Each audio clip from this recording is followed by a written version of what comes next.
What is up, RotoGrinders? Happy Wednesday. 2 hours of nonstop MLB DFS conversation, taking you all the way up until first pitch. Myself, it's Squirrel Patrol, it's Head Chopper, it's Gus. We'll talk to Gus in just a second. Between the four of us, combined, 3 individual $1 million takedowns. We'll let you do the math there at home. I did not consult with Gus, but I'm fairly certain Gus is not taking down a milli. Well, we'll see. Chop, you want to explain yourself? There's a lizard in your shoulder. I'm not sure if you're aware, Chop. There's a lizard in your shoulder. It's not a lizard, Dean. It's a bearded dragon. His name is Gus, and he likes to exercise this time of day. So I'm going to give him some time up top of the, they like to exercise. They also like to just sit on as high a spot as they can find, and stuff. So he's up on the shoulder right now. That's a pretty high spot in this room. In a little bit, I'll get him to the exercise area. He can do his workout for the day. Right now, he's just enjoying himself, Dean. What is the origin story of why Gus? Of all, what name did not make the cut? How did you finalize Gus? How did you come about to getting Gus? How long have you had him for? I mean, listen, it's Gus is short for Gustavo. Sure. How they came up, how my son came up with that. This is his bearded dragon. I don't know. Somehow, about a year ago, he kind of got tired of it. So I take care of it mainly now these days and feed it and exercise it. Because I like Gus. I like him a lot. I was against Gus when he first wanted him. It's like, that's too big of a responsibility for you. But I'm going to let you have your shot at it.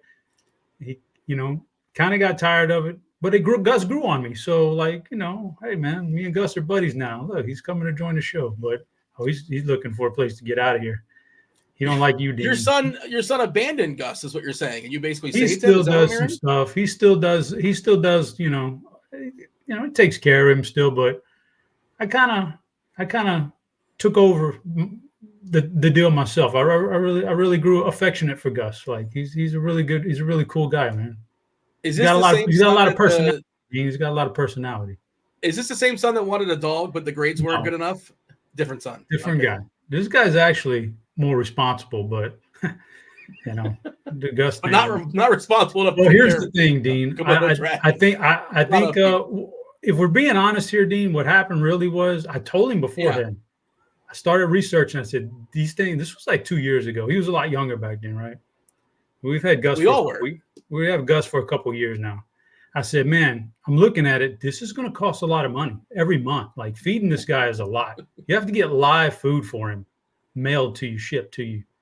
Oh, what a process. So he kind of got to a point where he just couldn't afford it.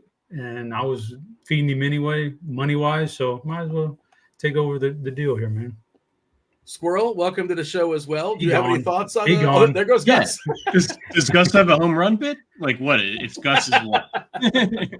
Gus's cricket bombs? We have to figure that out. Gus ready to go exercise. He sees his climbing stuff, so he's going to go climb for a minute. But I'll be right back. Did he just wander the house, or you have to attend to him and like put him in a box or something?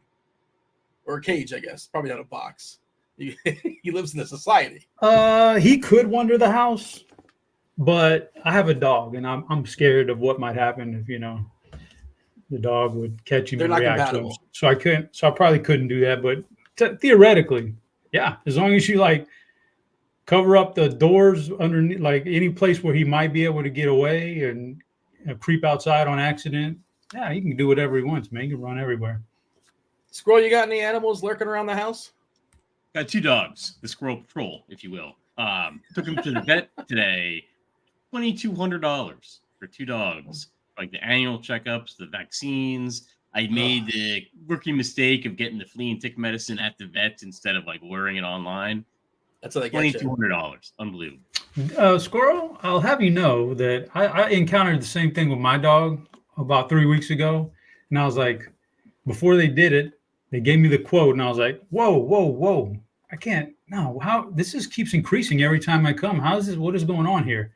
I'm like, cut this down. Minimize this somehow. I need him to have his treatment, but minimize this. It's not a swap shop, though. You can't. This bill is too much. This is too much, guys. So what ended up happening was, they went bare bones on it.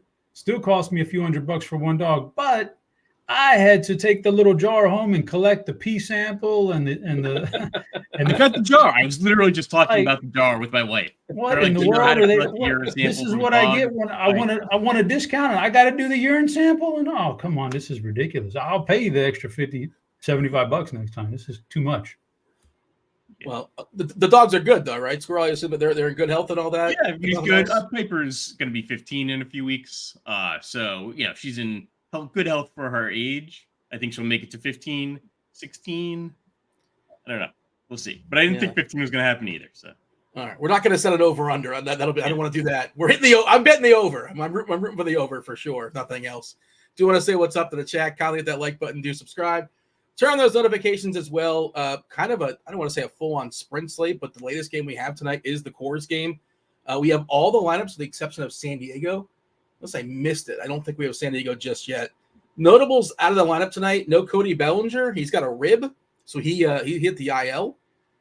Nolan Jones, he left last night's game. He's not in the lineup tonight for Colorado. D'Arnaud, red hot, but he's out. Catchers can't play every single day. Kyle Rowley, big dumper. He can't play either. Well, I guess he could DH, but he's not playing today. Davis Schneider and Justin Turner out of that Toronto lineup. So that Toronto lineup weakened a little bit as well. Later on in the show, we're going to be doing some tiers. Producer Devin's going to be joining us, giving out. We'll talk about it later on. There's a little bit of a tease for the people. Also, it is Wheel Wednesday, which means you throw your name in the Discord, RotoGrinders.com/Discord.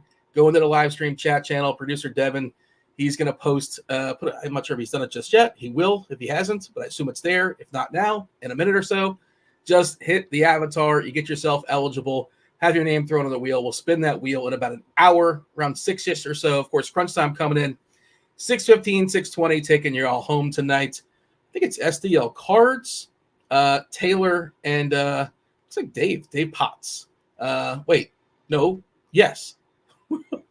I think so. I'm reading the email and I'm confused.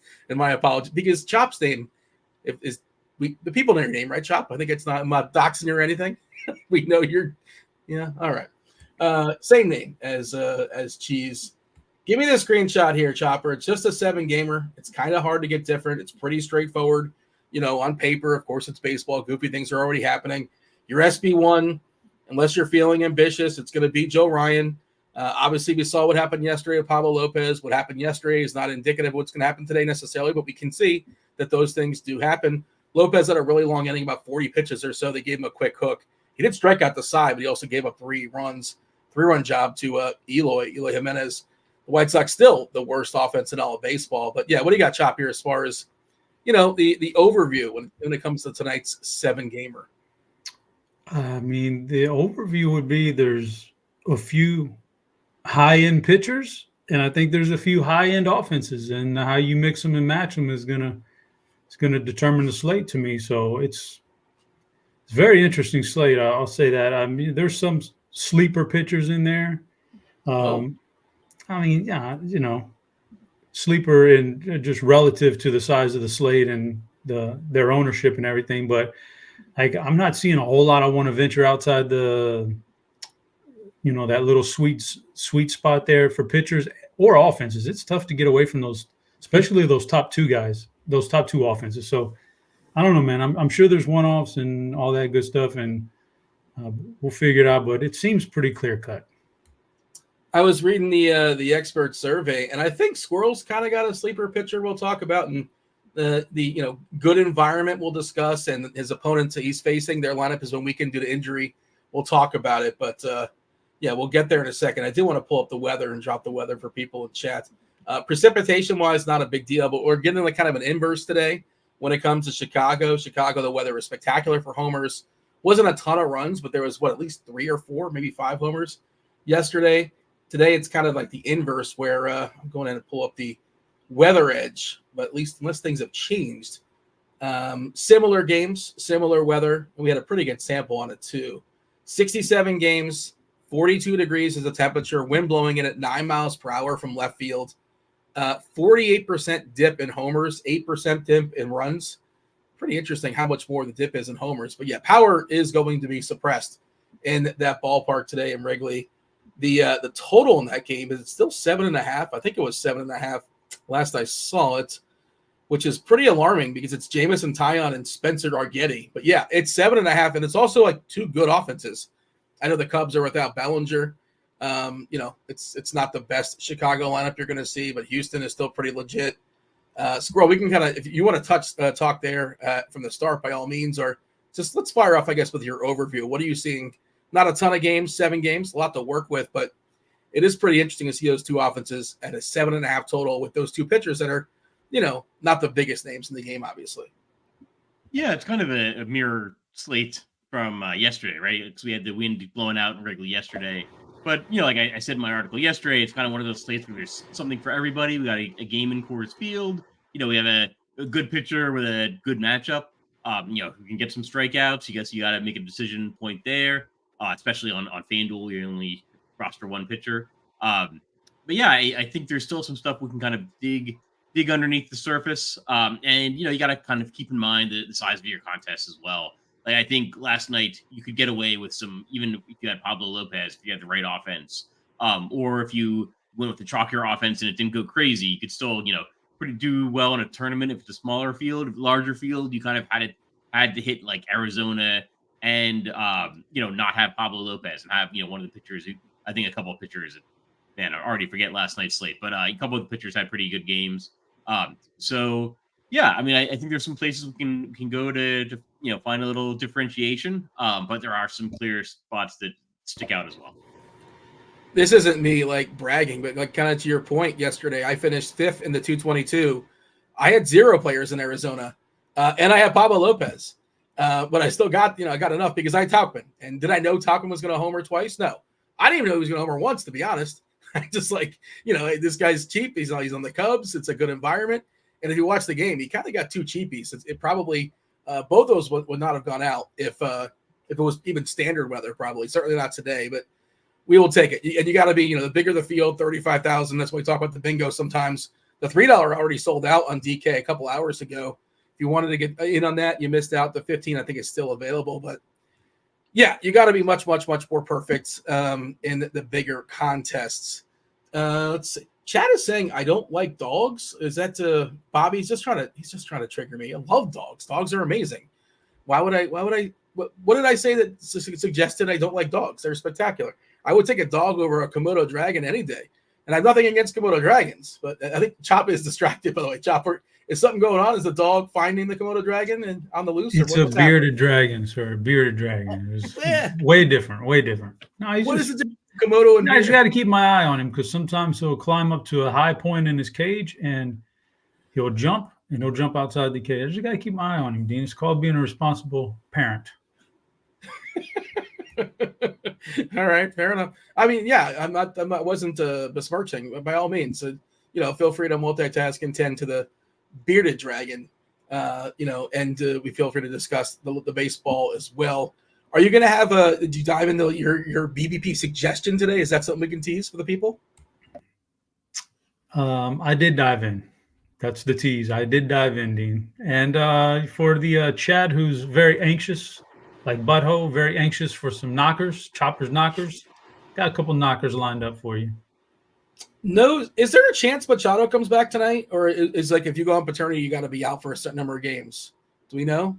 Is that one reason why San Diego's lineup might not be out, or he just got to sit for 3 games or something? He sat out for 2 games. Just wondering. Anybody know? It's a good thought. That is always the delay with the lineup, right? If they have to make a roster move, it seems to delay things. I don't know if paternity leave falls into that category. I always think of like injured list, right? Like they and sometimes it's like, oh, we want to see how he looks on the court warming up or whatever, right? Whatever the baseball, see how he does in batting practice. But yeah, it might be the Machado thing that's delaying things. I mean, it's still 3 hours out, like 3 hours plus. It's just we're kind of spoiled by baseball with how fast they are at getting us the lineups. All right, Chop, your boy Butto says in chat, Komodo dragons are the 5th coolest animal on this planet. Why? Wait, oh, no. Butto just types an F instead of a T. I think he was just saying the coolest animal on the planet. I was wondering how you can have such a specific power ranking of them being 5th, but I think that was a T that you missed out on there, a little bit of a typo. But also, that's just not true. They're just not the coolest animal on the planet. That's just not. No, it's objectively wrong. Yeah, but sure, I guess it's an opinion. But come on, Gus is right there. You gotta. He's listening. I mean, he'll be fine. First of all, Dean, like, have you owned a Komodo dragon? No, I haven't owned. How would you know it's not? How would you cooler. know it's not the coolest animal? That doesn't make any sense. Well, I mean, okay, so I have to own every animal in history to know which to be able to be able to power rank. To lay such claims as the coolest, you should probably have some experience with that particular animal. So would you agree that it's the coolest animal on the planet? No. You would not. But I've had experience. So actually, Komodo dragons, I have no idea. Maybe he's right. I've never had a Komodo dragon. I've got a bearded dragon. It's way They're different. cousins, essentially. They're basically the same thing. Way different, but maybe he's right. I'm not gonna besmirch the man. Today's poll question: are Komodo dragons the coolest animal on the planet? There you go. Yes or no, and the people will just hit yes because they want to tilt me for sure. Okay. Pitching wise, Squirrel, are we just gonna Joe Ryan 50% ownership again? It might be even. Devin didn't say are they the coolest animal on the planet. It just says Komodo dragons ? That's the question. Yes or no? Komodo dragons. I might hit yes on that if that's the question. I don't even know exactly what he's asking, but Devin's got to explain himself there. So yeah, Joe Ryan, we hitting the lock button here. We going well over. We going well under. I think, Squirrel, you were talking about in the expert survey about saving salary, a pitcher, just kind of the way pitching has been this season. But maybe you make an exception for the White Sox, just how horrendous they are. And this slate is not spectacular either. And, pitching is not especially deep. Where are you at as far as Ryan? Yeah. All season I've been saying, we don't need to get the chalky pitcher. And then yesterday I'm like, I think we got to make an exception. I made an exception. I did not need to make an exception. And it was the exact thing potentially that we've been talking about, where these guys are hurting their arms and they're coming out, and teams are being super cautious with pitchers. And I've said it, a couple of weeks ago. I stand by it. I think it's like defense in football, right? Like, we would never start off the show talking for half an hour about like what defense you're going to take in football for your DFS lineup. Like, we'll save money, and this team looks good. It's fine. And this guy looks good. It's Spencer Arrighetti, right? Like, 6,500 on DraftKings. I think 6,800 on FanDuel. Lets you spend up and do whatever you want with bats. Wind's blowing in. All right, great. Like, you can go, 5-6 innings, get me 5 strikeouts. 5-6 strikeouts, allows a couple of runs. That's great. Like, that's all I need. There's just not that many pitchers that are capable, of putting up the double-digit strikeout games anymore. Tyler Glasnow, maybe the one that keeps, that it comes to mind. But can Joe Ryan do that? I mean, he's got a great matchup, and I'll have some Joe Ryan. Especially on DraftKings where you're taking two pitchers. I'll definitely have some Joe Ryan. If I do go some Joe Ryan, probably try to make that a lesser-owned stack. But I don't think you need to spend up for Joe Ryan, even in single entry. You can go with Clark Schmidt. You can go with Arrighetti. You can go the other side of the game. I think it's Tyon. You can do whatever you want to pitcher. Play whoever you want. Oh, we got one. Mute. Oh, I was waiting for Devin to drop the. Whatever you want. There it is. Devin on top of it. There you go. 32.3% Ks this year for Ryan. That's really, really good. 3.2% walks this season for Ryan. That's also very, very good. This White Sox lineup is very bad.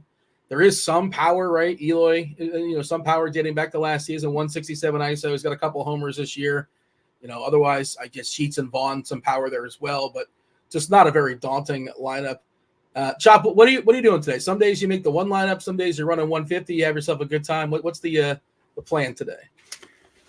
I mean, I'm doing the show. We got plenty of games, so I'll do the 150. Let's do some 150 tonight. So what are we doing with? Are we just gonna hit a lock button here, Ryan? We're gonna go with the field 50% or what? No, not gonna hit the lock button. I don't think I'd hit the lock button on a pitcher anymore on a decent size slate. For some of the same reasons that Squirrel brought up. It's just, especially a $10,400 pitcher who's had his issues in the past. It's not like this guy was a Cy Young winning season like 2019 Garrett Cole or something, like He has issues sometimes. So I'm not going to hit the lock button, but obviously it's very tempting, man, going against that offense. So you got that going on. But there's options too. Like, okay, maybe I'd be more inclined to go over the field with him if we didn't have other options. I think Clark Schmidt is a decent option. I think John Gray, I think somebody in chat mentioned John Gray. Like, if John Gray's got his stuff working, he's fine. Seattle, they've been a really bad offense this year. Last night they hit 2 home runs, two-run homers, so that makes them look a little better than what it really was. It's still a pretty inept offense. Ronaldo Lopez is really good, for the Braves. Like, he's really good. So you got that. We're buying it. We're buying yes. He's good. Like, yes, because he used to be a guy we picked on. Now you're saying he's good. He's pretty good. I've seen the stuff firsthand last time. He's got some good stuff, and it's Miami too. They're not a particular offense. Garrett Crochet is solid. Like, he's fine too. Like, you've got some other arms out there that you can play. So Joe Ryan is certainly not a lock button. Probably under the field if he's going to be north of 50%. And then I don't know if you want to get into the deeper dives, but I think Squirrel makes some valid points on some other guys. Yeah, we'll get into those for sure. Let's put them on layaway just for a second. Did give a refresh to the lineup HQ. Let's see, we have as of 5/12 our ownership update. So 50% essentially on Ryan. Clark Schmidt, 2 last names, 40%. Crochet's 23% as far as ownership. This is DK for what it's worth if you couldn't piece that together. Obviously, it's combined 200 percentage points when it comes to ownership on DK. You got to roster 2 of the 14 pitchers. Lopez coming in at 21%. I see people in chat talking about John Gray. You're mentioning John Gray picking on Seattle. Do we know if the roof is open today by chance? I think it was open yesterday. I'm guessing it's open again, but I did not get a chance to Google that. Actually, there's a guy on Twitter that tweets it out all the time, and I'll find that in just a second. And Arrighetti is 13%. We'll kind of get to him, but yeah, let's kind of work our way down, Squirrel. Schmidt at 40%, Crochet at 23%. And I think this is another case, and I mentioned this before, I think it's the perfect kind of a option of maybe you'd be over the field on Crochet, and maybe you should be over the field on Minnesota. And it feels like this is a high variance outcome. Minnesota can hit a bunch of homers. They can strike out a bunch as well. And just you hope you get on the 1 percentile or the 99th percentile, and the rest of the lineup works out for you. That's my general take there as far as Crochet and Minnesota as well. But your thoughts as far as Crochet? Yeah, so actually, I think Minnesota is a decent stack, and it's interesting. I think they're just about the cheapest stack that I'm interested in. They're the 3rd cheapest on the board, I think, in terms of average salary, on especially on DraftKings. But yeah, like Oakland and White Sox are the only stacks that are cheaper. Then you've got their pitchers, the most expensive pitcher on the board. Maybe a little bit of correlation there with the win. It's not something I always do, but do you pair? If you're playing Minnesota, who's probably not going to be that highly owned, you maybe pair them with Joe Ryan.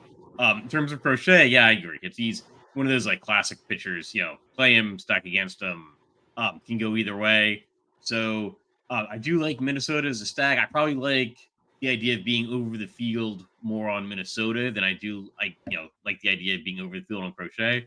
But 24% seems about right. I don't think I want to be like full fade on him or anything like that. Thank you, KC in chat telling us that Globe Life has its own Twitter now, and then the roof is closed.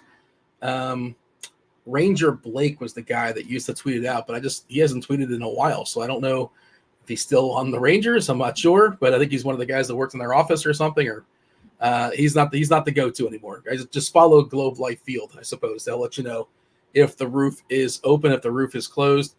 What do you got, Squirrel, as far as Lopez against the Marlins? Yeah, he's not somebody I really consider that much. I think he's an old national. And I remember he had like nothing when he was with the Nationals. I remember that, he had like no strikeouts. And it was just like, oh, this guy's going to be out of the league soon. I think they traded him away, and it was like, oh, it's kind of a nothing prospect. And he's still here. And I don't even remember how long ago that was. I think that was before they even won the World Series that he was on the Nationals. 2016. Yeah. So yeah, I guess you can go there. I mean, I'm not sure if I'm a long-term believer, but he's in the pool. No reason for him not to be facing Miami. So good chance of a win. And yeah, I don't see a lot of differentiation. So I think you can go there. Was he, 20% ownership? Yeah. I could even go above that, right? At 9,200.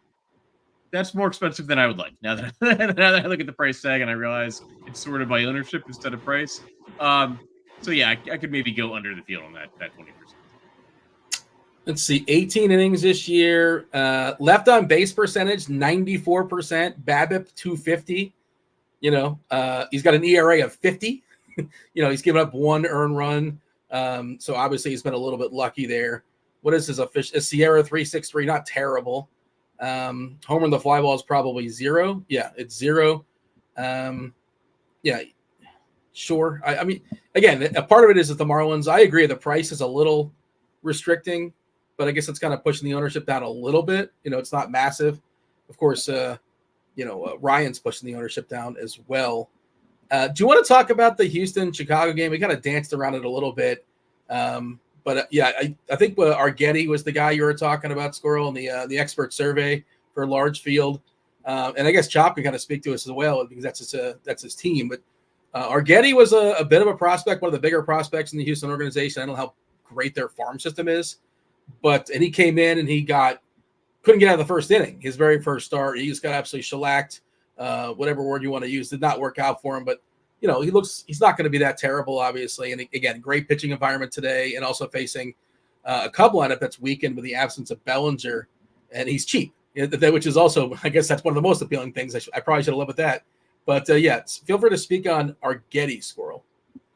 Yeah, it's a classic situation. A prospect comes up, plays in his first game. He's super cheap. Everybody wants to jump on board, because he's some kind of prospect and he's making his major league debut and he's just so affordable. Gets shelled, still cheap next time. Nobody wants to play him. A few games later, I think he's now got 2 or 3 starts under his belt.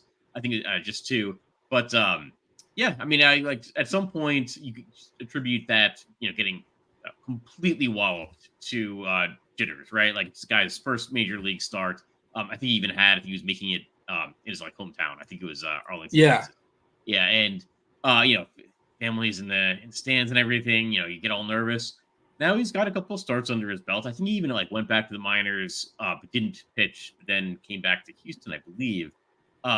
So maybe he's now got it's a little bit more settled. He's gone out to the mound a couple of times, gone through the routine in a major league park. I'll get back on board. It's clearly a tournament play.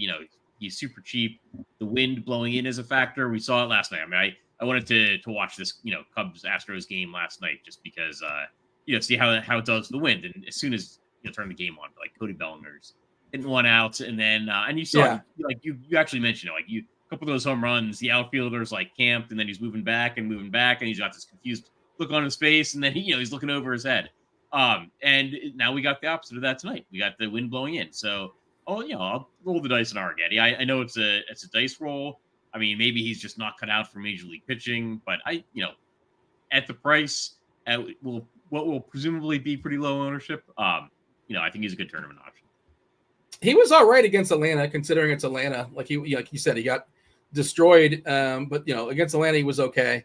Chop, what do you got as far as Arrighetti? This is your team. You think he bounces back? And again, good environment. I thought for sure that Happ was going to hit that homer yesterday. I was shocked it stayed in the ballpark. He ripped one. It was a double off the wall. But yeah, a couple of those balls, Tauchman especially, probably should not have been homers, but we'll take them. We knew the conditions going in. Chop, what do you got as far as Arrighetti today? The Pasta Pirate. I think he's a pretty good play today. I think he's got some, he was a nice prospect. He's a nice prospect, Dean. He's still got, he's just getting warmed up here. It was a rough first start. It all comes down, this seems pretty basic, but it all comes down to control with him. Can he throw strikes? If he could throw strikes, then he's going to have, good outings and really good outings, and he's going to have a good career, but he's got to learn to throw strikes, and he's still relatively novice in the big leagues. But I like him today. He was throwing strikes against Atlanta. His stuff is good enough to get swing and miss. The only thing that gets him in trouble is the walks. That's what, he was cruising against Atlanta, gave up some walks. I think somebody capitalized with a walk and a home run. So don't quote me on that, but that's his thing. So he can get some swings and misses. He's really good. Wind blowing, and I actually like him quite a bit, Dean. Producer Devin is showing off the SimLabs on the screen. If you guys are not aware, SimLabs It's the expert DFS lineup generation tool from RotoGrinders and Fantasy Labs, now available for NBA, PGA, and of course MLB. Just a few clicks, you get hundreds of well-built correlated lineups for whatever contest you're playing. Just kind of let it know if you're playing in a large field, how much variance. There's other things you can plug in there we can't really get into, but yeah, lots of bells, lots of whistles. If you want to stack the team, you can force to certain stacks. You pump out 100 lineups or so. You can go through them and say, I don't like these 70, but I like these 20. You just kind of put them off to the side. These are the ones I want. These are the ones I don't want. You can get access to SimLabs with an RG premium subscription. Be sure to grab one. How would you go about getting one? Well, there are a variety of options. There's NBA, PGA, NHL, MMA, MLB. You've got all the sports going on. Of course, NASCAR, that is a la carte. Everything else you can think of, that is in the premium subscription. And if you want to commit to a 6-month sub, you'll get it for $469.99, which is a savings of $250 off if you would go like month by month by month by month. And if you don't like commitment, well, you can get it for just 3 days, a 3-day pass for $19.99. And if you want to just try it for a month, you can get RG Premium for $40 off for a limited time. So a variety of options. By the way, what about the Vinny Pasquantino Arrighetti stack? Is that something you're thinking about? I see you're talking about, if you want to stick with that theme, Chop. The official nickname is the Pasta Pirate. Is that a Chop nickname or is that a real nickname? Did you make this up? It's official, Dean. I didn't make that up. I promise you. Don't make me Google and then there's going to be egg on my face. I don't know what that is. Is that something I shouldn't? Is that a euphemism for? I don't know what that is. Oh, what in the world are you got your mind? I'm going to Google it and we'll see what happens. But my internet gets shut down. This is definitely on you. Tyon. What about Tyon? He's throwing baseballs on the other side. Oh, by the way, we should mention, I thought it was worth mentioning, John Gray. He came into a game the other day. I think that was basically like his throw day. Right? He threw like an inning, right? Yeah, so he threw an inning and 2/3 on the 20th. I think that was just kind of his throw day. Are you guys concerned at all as far as his leash that like he's not on a full, regular rest? But I think that's just like standard throw day. So like, he came in to relieve a game for whatever reason. And he essentially got his throwing in the middle of a game. I don't know if you guys have thought about it, if you've been aware of it.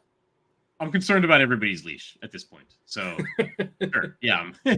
Yeah, John Gray could be on a shorter leash than we're used to. So could everybody else. What do you got on Tyon there, Squirrel? Any interest on Tyon? Yeah, so I mean, it's a very similar setup to Arrighetti. He's just not really a prospect. We have a little bit better idea of what we have with James and Tyon. And I kind of like the uncertainty a little bit more with Arrighetti. I think Tyon, they're pretty equivalent. Just Tyon's a little bit more expensive. I don't really know what you're getting, for paying up because I think they're going to have about similar ownership. So I like Arrighetti a little bit more just because of the price, just because of the potential upside of the unknown. But Tyon's definitely in play as well. I did Google Spencer Arrighetti nickname, and the first thing I got is him saying, coincidentally, like whenever Arrighetti has made a start recently, his teammates have rocked a shirt pregame that reads "Spaghetti of Meatballs," and he says, "I do love spaghetti." Arrighetti said, "I am Italian by heritage, so the nickname kind of just comes from Spencer and Arrighetti getting mashed up." Oh wait, so his nickname is Spaghetti of Meatballs? Chop, look what you did to us here. You derailed. I was going to take your word for it, and I didn't want to bring this up, but now you've been exposed. I don't even know what you're Googling up over there, man. What's to Google, Dean? Maybe what sounds better, Spaghetti of Meatballs or the Pasta Pirate? Obviously, the Pasta Pirate hits harder, man. Quicker. It does the trick. It's the pasta for Arrighetti, spaghetti, Arrighetti, the pasta. He's Italian. The pirate, Getty. Come on, Dean. But he's not a pirate. It hits matey. Come on, Dean. You're Googling the wrong stuff, brother. Jeez. Now, to James Tyon, I do want to say this, Dean. I want to throw this out there. The Astros offense stinks so bad this year. You could absolutely play Arrighetti with the wind blowing. It's so bad. Everything is so bad about this team. So the offense is no exception. Could they get loose? Sure, you got Jordan and Tucker and Altuve. Of course, they could all three hit a homer. That's just who they are. But the rest of those guys are straight up garbage. And I think you can stack pitchers against them in scenarios like this all year long until they get better. When you say the Astros offense stinks, is there one word you can use maybe to kind of like like kind of a catch-all that maybe starts with a G. I don't know. I don't want to steer the witness. Is there one word you can think of to describe the Houston offense? Dean, I'm going to have to stop you there. We can't afford copyright infringes on Kirk Dees' products, so please stop there. It's still in beta. I'm pretty sure it's still in beta. You got anything? Well, I guess we can't. We'll just use your imagination as far as how these are your Astros. And I've always said on the road, it's a little bit trickier because I don't think they pack the garbage cans. I'm pretty sure it's something they keep. That's a weird thing to say, Dean. They've been so much better on the road for 2 years now. Like, I don't even get it. Like, they lost all 4 home games in 2019 in the World Series. That narrative is out the window, Dean. You got to forget. You got to forget about this. Ruin a good narrative. You got to forget about all that stuff. But yeah, they're just not good. So, but they're not gutless. No copyright there. I can say they're not gutless, Dean. They're just not talented outside of like 3 guys. They just don't have the talent. So there's one thing for the Padres are gutless because they've got this massive payroll and they've got the talent and they should be doing better. But the Astros just stink. So that's what it is. But I'm on board with Taillon and Arrighetti in that game that window.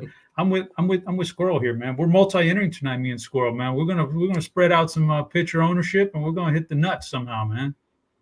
Somebody's ears just perked up in chat. Kirkwood, all of a sudden, he hears a lawsuit. He's letting us know that with capital letters that apparently is trademarked. Our apologies. We will back off for sure. Houston lineup today. Wait a minute. We got a gutless model off in chat. We got Stevie saying he has a gutless model. Kirk Dees is here. He's the gutless ranking guy. What? We got Did Kirkwood repackage Stevie's initial? Oh my goodness. I sure hope not. I can't imagine that. I can't imagine he did that. Although the morning grind has been around for like 14 years now. So maybe a long time. Yeah. So man. Yeah, this is a good one. This is a battle right here. That would explain why Kirkwood is hawking a NASCAR model too, and it would all kind of make sense. It all kind of adds up. I don't know, man. This doesn't look good for Kirkwood, just on the surface. Maybe we'll dig in, but yeah, Stevie's hanging out in chat. Is that Alex? Is Alex a lawyer? Alex might be a lawyer. Alex hanging out in chat too says he knows a good lawyer, or maybe he knows one that wears a green polo. That's which one he's referencing. I'm not really sure, but all right, back on track as far as the show.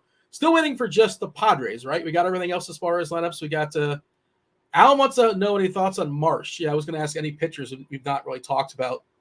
Are you running 150 tonight, Squirrel? And if so, is Marsh somebody we're playing? That Toronto lineup's not great. That's another team that has been accused of being gutless, and it's worse than it typically is. You got Vogelbach in there, CEO of Team Girth, but he's in the back 9 for sure. Biggio, Addison, Barger is a person playing baseball tonight for the Blue Jays. Ernie Clement. This is a terrible Toronto lineup. Yeah, I was not going to go Alec Marsh. But yeah, I guess I could see it. I have him projected a few points ahead of Matt Waldron in Ty Block and Sixto Sanchez. So yeah, I think you can go there. But I would say he's probably a guy for just like the largest field contest.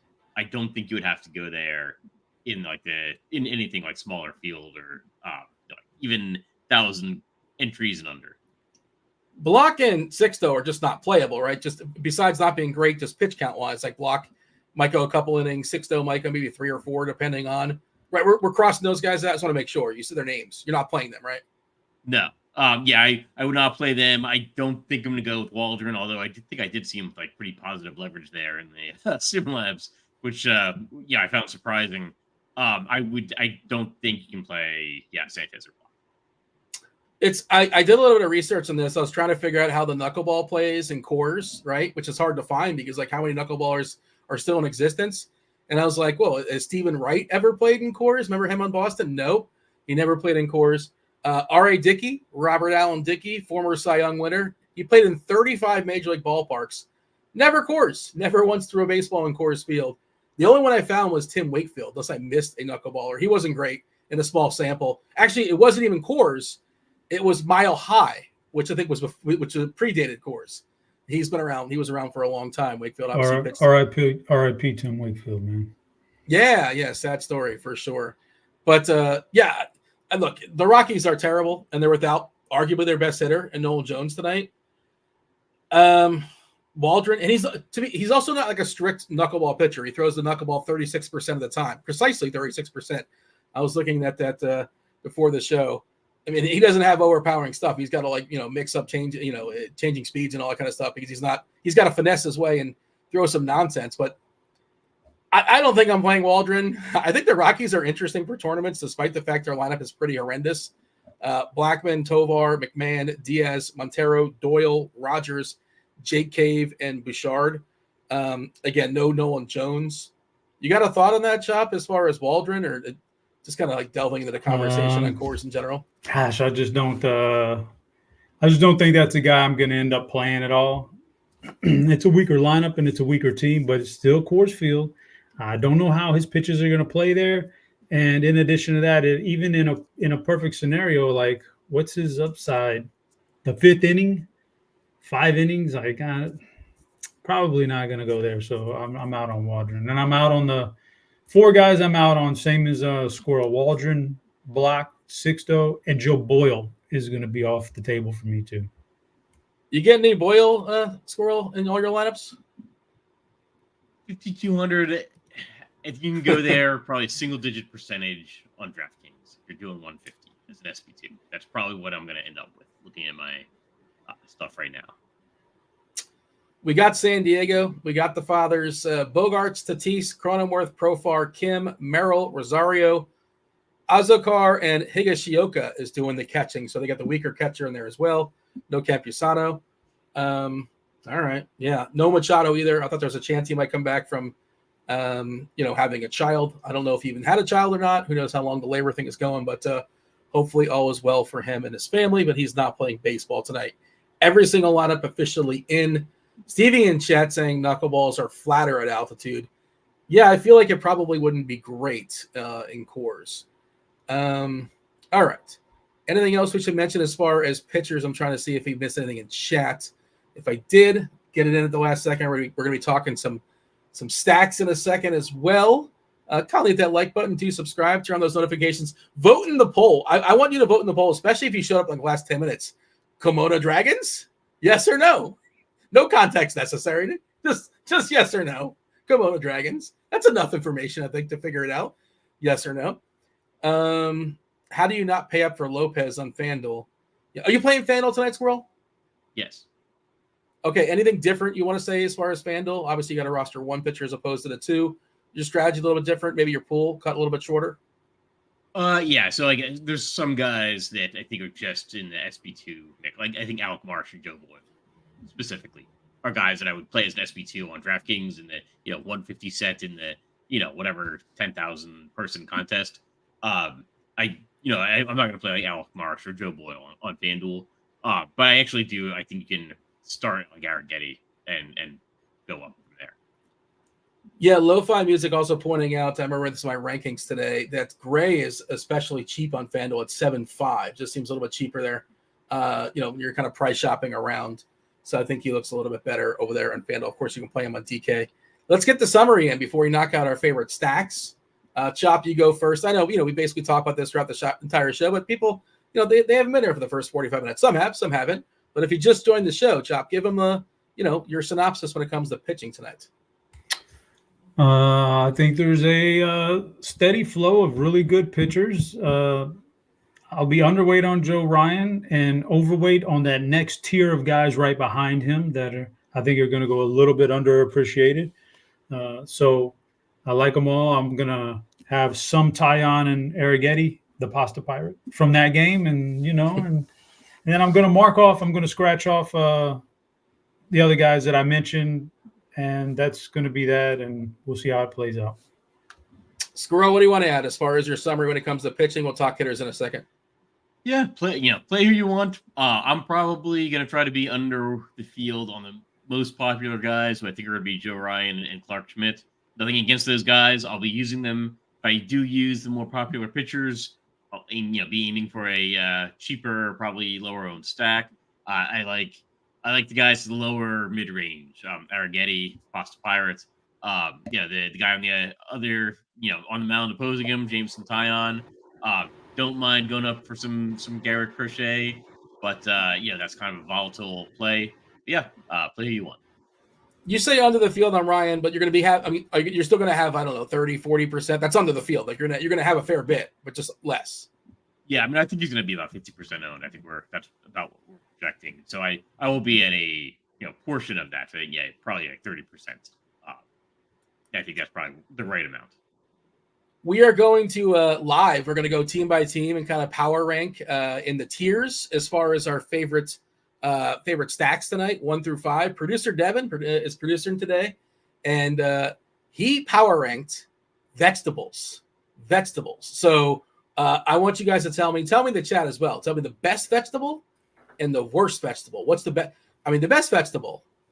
Maybe I'm wrong on this. Carrots? I think carrots the answer.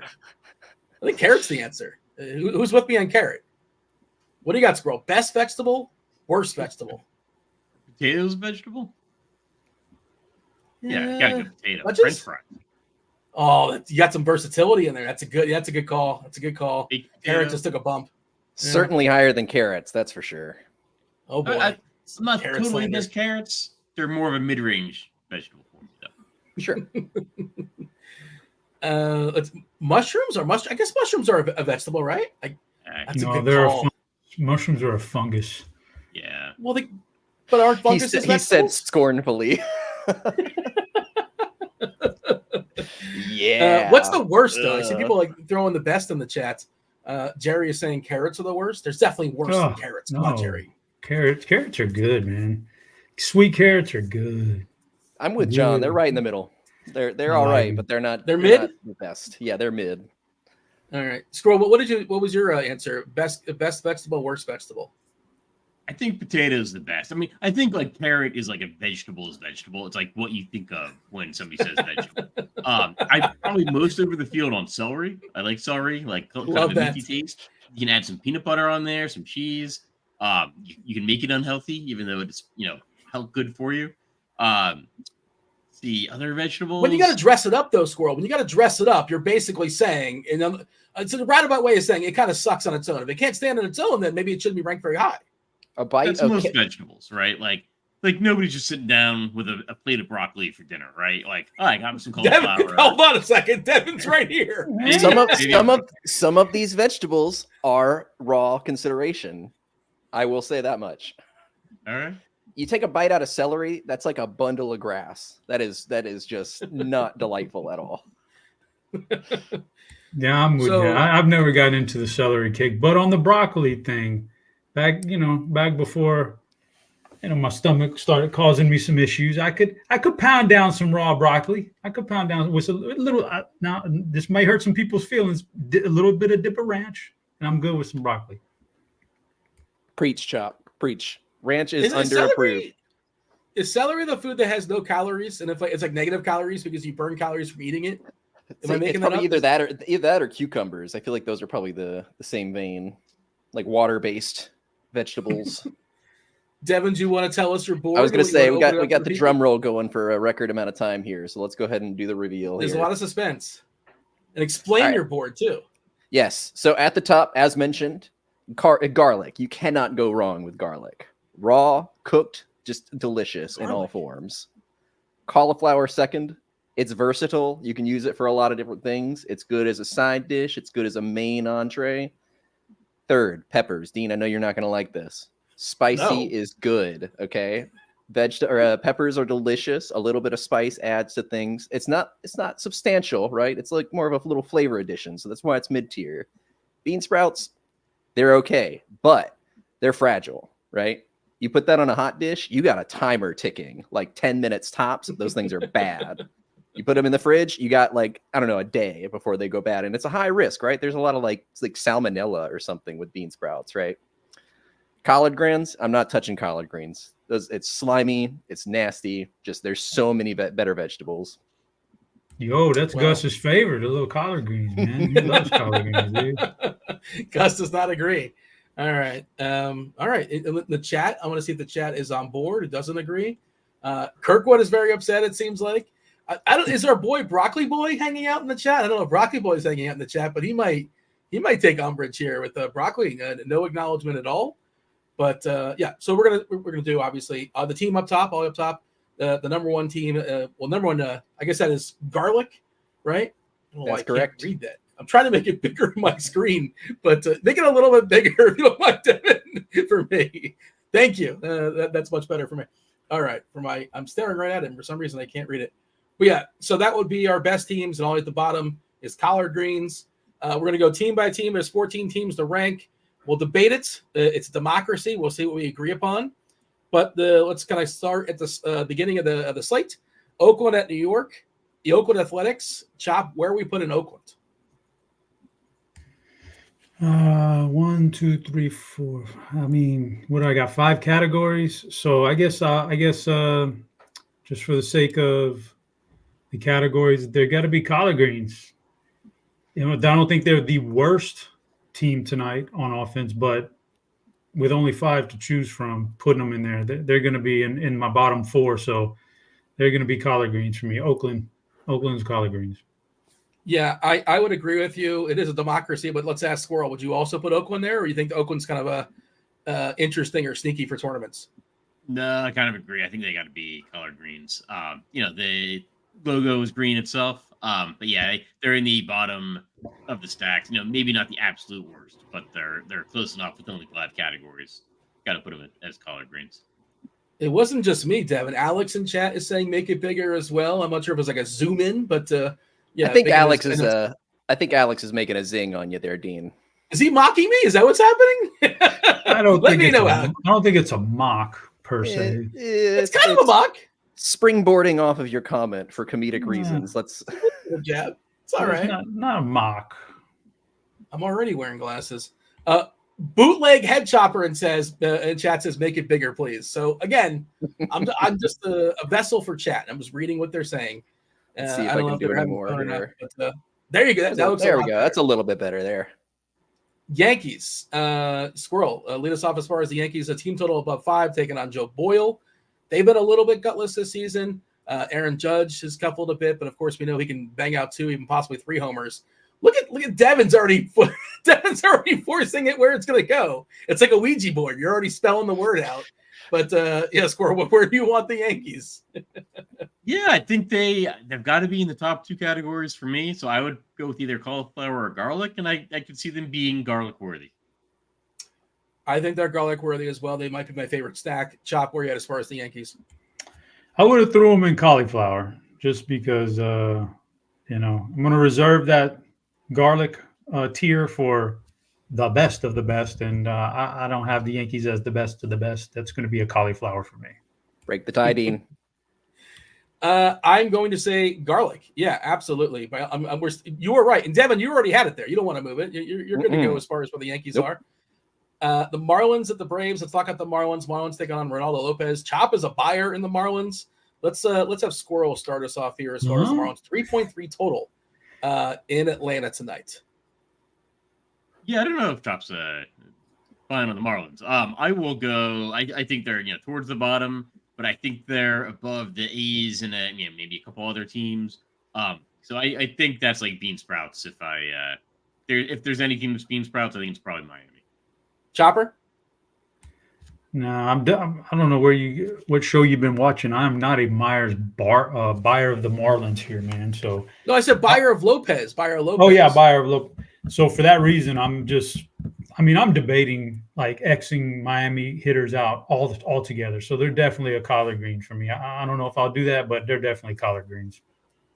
I'm going to, and I guess I got to break the tie. And Devin's already put up where he wants to put them. I was following John's lead here, but I honestly, I would put them in collard greens too, personally.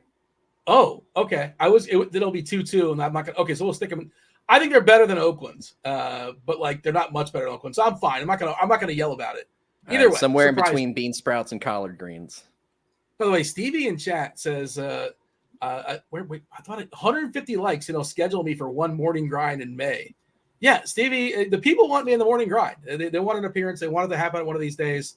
But can we get the 150 likes? I don't know if we can. Chop usually does like 1,000 likes. He'll tell you the exact score in the Atlanta Marlin game. Like, correct. We never quite get there. Give me 1,000 likes. I'll give you 5 guys who hit a home run tonight, guaranteed. No doubt about it, 100%. I've already got them. But I need 1,000 likes, guys. I need 1,000. Get to it. Let's go, guys. Come on. Please don't hit 1,000. Compliance team is going to lose it. Also, Dean, the morning grind is perfect for you. You can definitely go on that show because you record it the night before. You don't actually have to get up in the morning to grind. Like, I know you sleep till like noon or 1 or 2. So doing it the night before is perfect for you. You can continue your rest all day long.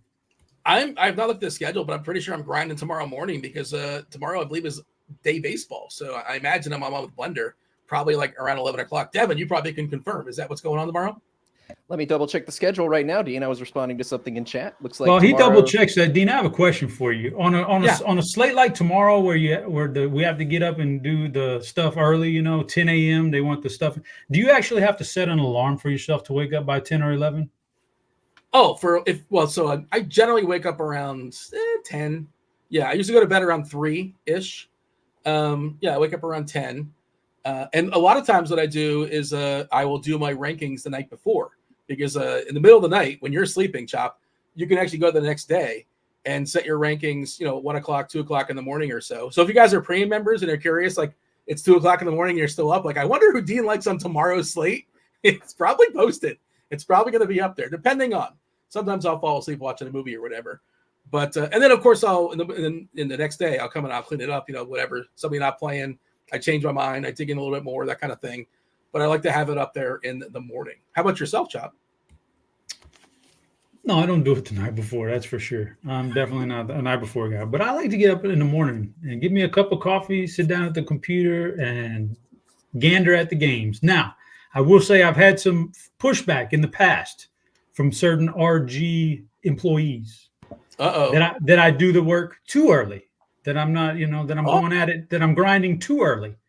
It's not proper. You got to update it. If you're not updating it, that's the problem. Yeah, for sure. You always update. Definitely throughout the day, you always update. I like to knock it out and I was always a guy like, during the middle of the day, people want something to look at on their lunch break. They want something to look at or listen to or read or about the slate. They want to see your stuff up there early. This particular guy said, "No, man, you can't do nothing before like 2 or 3 in the afternoon." I'm not meant, Who is this person? Whose voice is he doing, Squirrel? Curtis. No, I don't know, man. Just people were giving me pushback for going too early. But you got to wake up early because you got a family to tend to. You have a dragon that needs attention and needs feeding. And, I don't have that. Like Devin's got a dog. He's going to pop up early as well. Hey, the Braves. How many homers are the Braves going to hit today off of Sixto Sanchez and that Marlins bullpen? Chop, where are we putting the Braves? So Devin's not leading the witness just yet, but I imagine no doubt the Braves are a garlic for me. Yeah. Well, Squirrel, you want to disagree or on board? I was going to go cauliflower. I think they're a notch below the Yankees and some of the other teams. So I'll let you do the tiebreaker. Believe it or not, I actually had him on cauliflower too. I'm a little worried about ownership. We're going to be 2-2 because I would have him in garlic. I would have him all the way up top in the one spot. But it's already in the one spot, so I guess we'll move on. Houston and Chicago is a really interesting conundrum because, we're really weather obsessed when it comes to Wrigley. 7.5 total for Arrighetti and Taillon. We saw in the Weather Edge telling us how much homers have been suppressed in similar weather. If you're running out a bunch of lineups, Squirrel, people aren't playing Houston. And I know Chop alluded to them being potentially gutless. This Cubs lineup, a little bit weakened, but there's still some power there, obviously. Arrighetti, he could just not be ready. You ready for Arrighetti? So Houston, Chicago. Feel free to knock them both out, Squirrel. Where do you have the Astros and the Cubbies? Yeah, I've got the Astros as straight up collard greens, and I'm going to put the Cubs at bean sprouts. And this is what weather dependent, weather influenced, wind blowing in though. I don't know. I've got Houston as not able to put up some runs today. So yeah, I think they're in the bottom, and it is influenced by the weather. Yesterday, wind blowing out, they were up towards the top. Today, wind blowing in makes an impact, like as we saw yesterday. So got to put them at the bottom of the list there. What's the name of your pup there, Devin? I saw your German Shepherd popped in there. What's the name? What's her name? Her name is Olive. And Do we somebody was inherit that saying, name? somebody said, I thought that was a cat. There was a cat actually out here too. They were both. But they get along yeah. better than the dragon and the dog at Chop's household, hopefully. I have to imagine so. We've had some adorable snoozing scenes that I've walked in on. So yeah, I think it's kosher living over here. It's a fine line between adorable and all right. We'll move on. But Damn, so, you're too much by the way, today, gutter brain Good today. Wednesday. well, the way yeah. So Devin, you did post for the a week free of RG Premium. I said 6 o'clock. Should we just put that off until the end of this? What do you want to do? It's up to you. It's up to yeah, whatever. We got time. Got a little bit of time left. Go crunch time. Yeah, let's go ahead and get some stacks in. All right. I don't know if people still have a chance to submit to get a week free of RG Premium, but they do because Devin is multitasking over there. RotoGrinders.com/Discord, the live stream chat channel. Devin's got the post there. Just click the avatar and he'll probably put your name on the wheel. We're going to spin that wheel to give away a week free of RG Premium. Chop, Cubbies and Houston, do you agree or disagree? You good with the board right now, or you want to move? I would have personally put them both in peppers. They're kind of middle of the road there. It's I can't put them any higher because of the weather, but I also the Cubs are a good offense, period. I don't care if they don't have Bellinger. They're a good offense. Both these pitchers can both implode. You know, it's just a lack of home runs. It's going to not give them any upside. So peppers for me. Devin, you want to break the tie? I don't really feel strongly about it, and I'm not making enough lineups to I'm probably not playing a lot of Cubs or Astros. It's more of a large field conversation. I think you're playing those as well. Yeah, I would say. Where do you feel? That's where I had Chicago at Bean Sprouts. Arrighetti looks like he could have some upside. SimLabs likes him, so I'm not really into the Cubs too much. But Houston, I had in peppers, and I would have liked them more if they had more left-handed bats based on the projected lineup. And there are actually 2 more than projected. So, yeah, I think I'd put them in peppers. So they got the weaker catcher in there, but yeah, switch hitting. Caratini's a lefty, and Singleton's in there, and not Abreu. So that's why I have a couple extra lefties in the lineup than they typically would. If you want to move them to Bean Sprouts, but it's a compromise. Bean Sprouts, yeah, happy medium there. Yeah, I think that kind of works. White Sox leverage, Chop. Where do you have the White Sox and knock out Minnesota as well? Collard greens for the White Sox, no chance. That's a 0 for me. I don't think I'm playing a single player from that lineup. Oh, man, Minnesota's a little tougher. I'm going to put Minnesota in Bean Sprouts. I still believe Crochet can be effective enough to limit the stacking upside of Minnesota. So I'm going Bean Sprouts for Minnesota. Yeah, he's given up a fair bit of fly balls. He's given up 1.75 homers per 9 in 25 innings this year. So he'll strike you out, but he'll also give up some homers. I think they should be a little bit higher, Minnesota. I'd put him at least in peppers personally, but where do you have him, Squirrel? Minnesota and Chicago, the White Sox. Yeah, I would. So White Sox are clear collard greens. Probably will be all season. And but yeah, I agree. Twins have to be peppers. I think there's a little bit more upside there than you would normally see in Bean Sprouts territory. I love the full context. It sounds ridiculous. Full embracing of it. I love it. Yeah. All right, Blue Jays at the Royals. Blue Jays, kind of the back end's a little bit different as far as our lineup today. Missing a couple of their regulars. Vogelbach's in there. There's no Schneider and there's no Turner. And the Royals versus, we didn't talk about Rodriguez. Rodriguez has been pretty good so far from a pitching perspective. I think he's in the pool at least if you're making a ton of lineups. But yeah, Blue Jays, Royals, Squirrel, knock those out for us. Let's see. Blue Jays and Orioles. I think Blue Jays, I think you've got to put them kind of ahead of the Twins. I mean, I don't know. I'd say they're between peppers and cauliflower. Chop? Well, both of these teams from this game are peppers for me. So peppers. Yeah, I think that's where I have them both as well. Squirrel, I couldn't hear you. I don't know if you went out there for a second or if your mic faded out or maybe it was on my end. I'm not really sure. What did you say? Sorry, I'd put KC up at cauliflower. I think if we're going to put the Blue Jays as peppers, I'd put the Royals up at cauliflower. We need somebody at cauliflower. Individually, I think Bobby Witt is one of the best tournament plays on this slate, just player for player. Shortstop's pretty deep. as positions go. They're going to go around the horn in a second when crunch time comes in about 10 minutes or so, and you'll see shortstop one of the better positions, and there's a lot of places along the way to stop before you get the Witt. He's pricey, but he's also one of the best hitters in all of baseball, and I like that call. That's good with me. Seattle and Texas. Chop. Where are the Mariners? Where are the Rangers?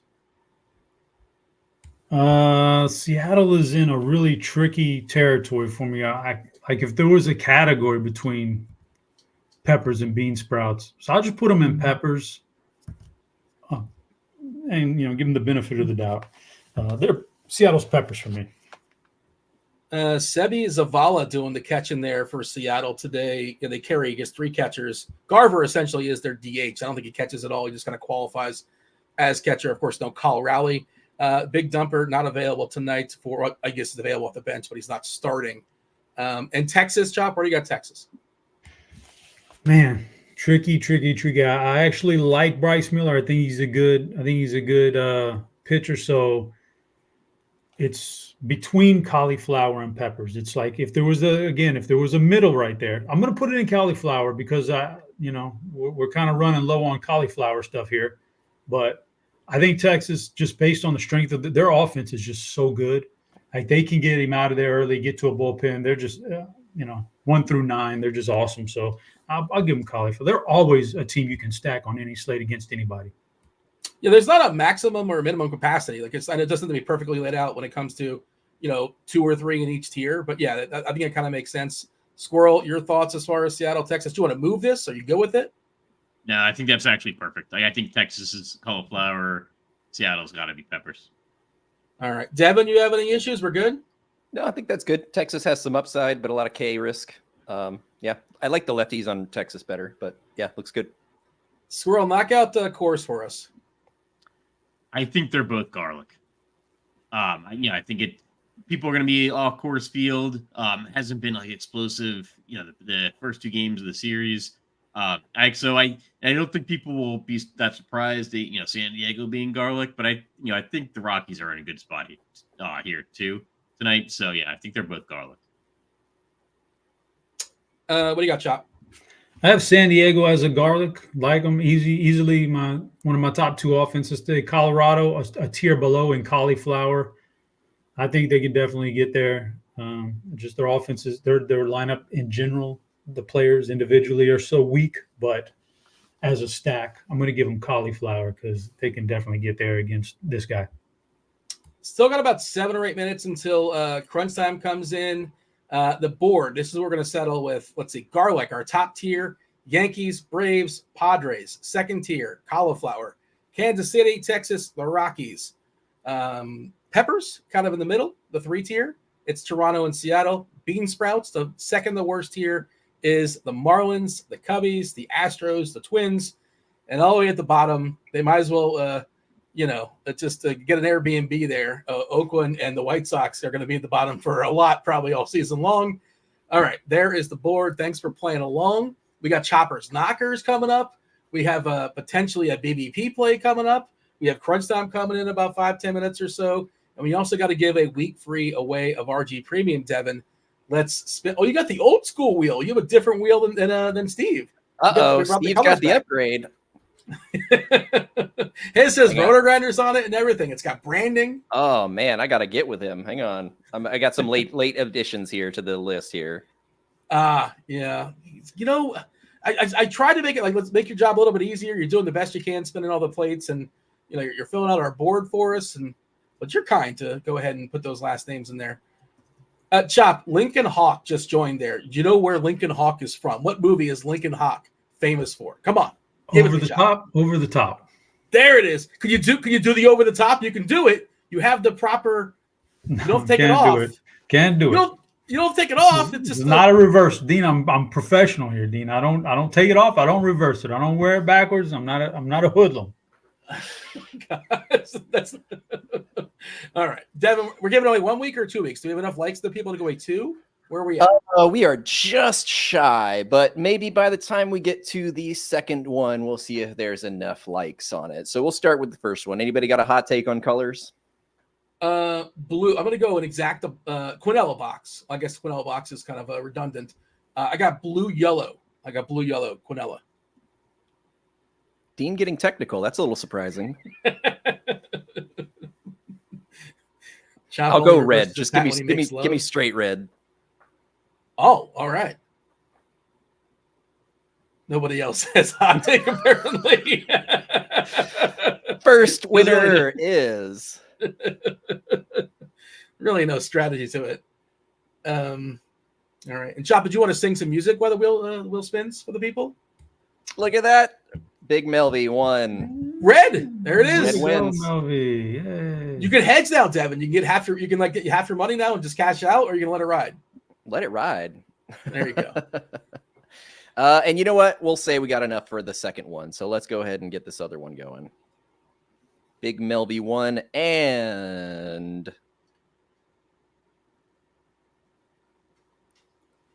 Double red. Nope. Demont. All right. Got our 2 winners. I'll reach out to you in Discord. All right. Every single Wednesday, thanks, Devin, for spinning the wheel for the people. Every single Wednesday we do that. We give away a week free of our G Premium. That's not just for baseball, just so you know, for all the sports. Devin's going to juice you guys up. He'll let you up there in the Discord. Chopper, you got the knockers for the people? Sure. You know what, Dean? I do. I didn't want to go too obvious. Obviously, there's some big time spots today. It would have been really easy to go with a couple of spots here. So I'm going to go, I think, a little off the radar, hopefully. All right. I'm going a 5-7 stack knockers. Not back to back, but one gapper there. No big deal. We still get some correlation. In New York, Rizzo Verdugo. Now, Rizzo's terrible player, but I think he's maybe swinging. He'll have his 1 or 2 spots out of the year where he gets hot and he actually makes up some of that average and some of that power. Maybe he's in one right now, so I'm going Rizzo. And Verdugo's just a solid professional hitter. They're cheap. Choppers, knockers, not spaced out. They're not way out in the lineup, but they're not crammed in there back to back. They're just nice, right there, 5-7. Rizzo Verdugo. Did you have a BBP suggestion as well? I know you kind of teased that earlier in the show.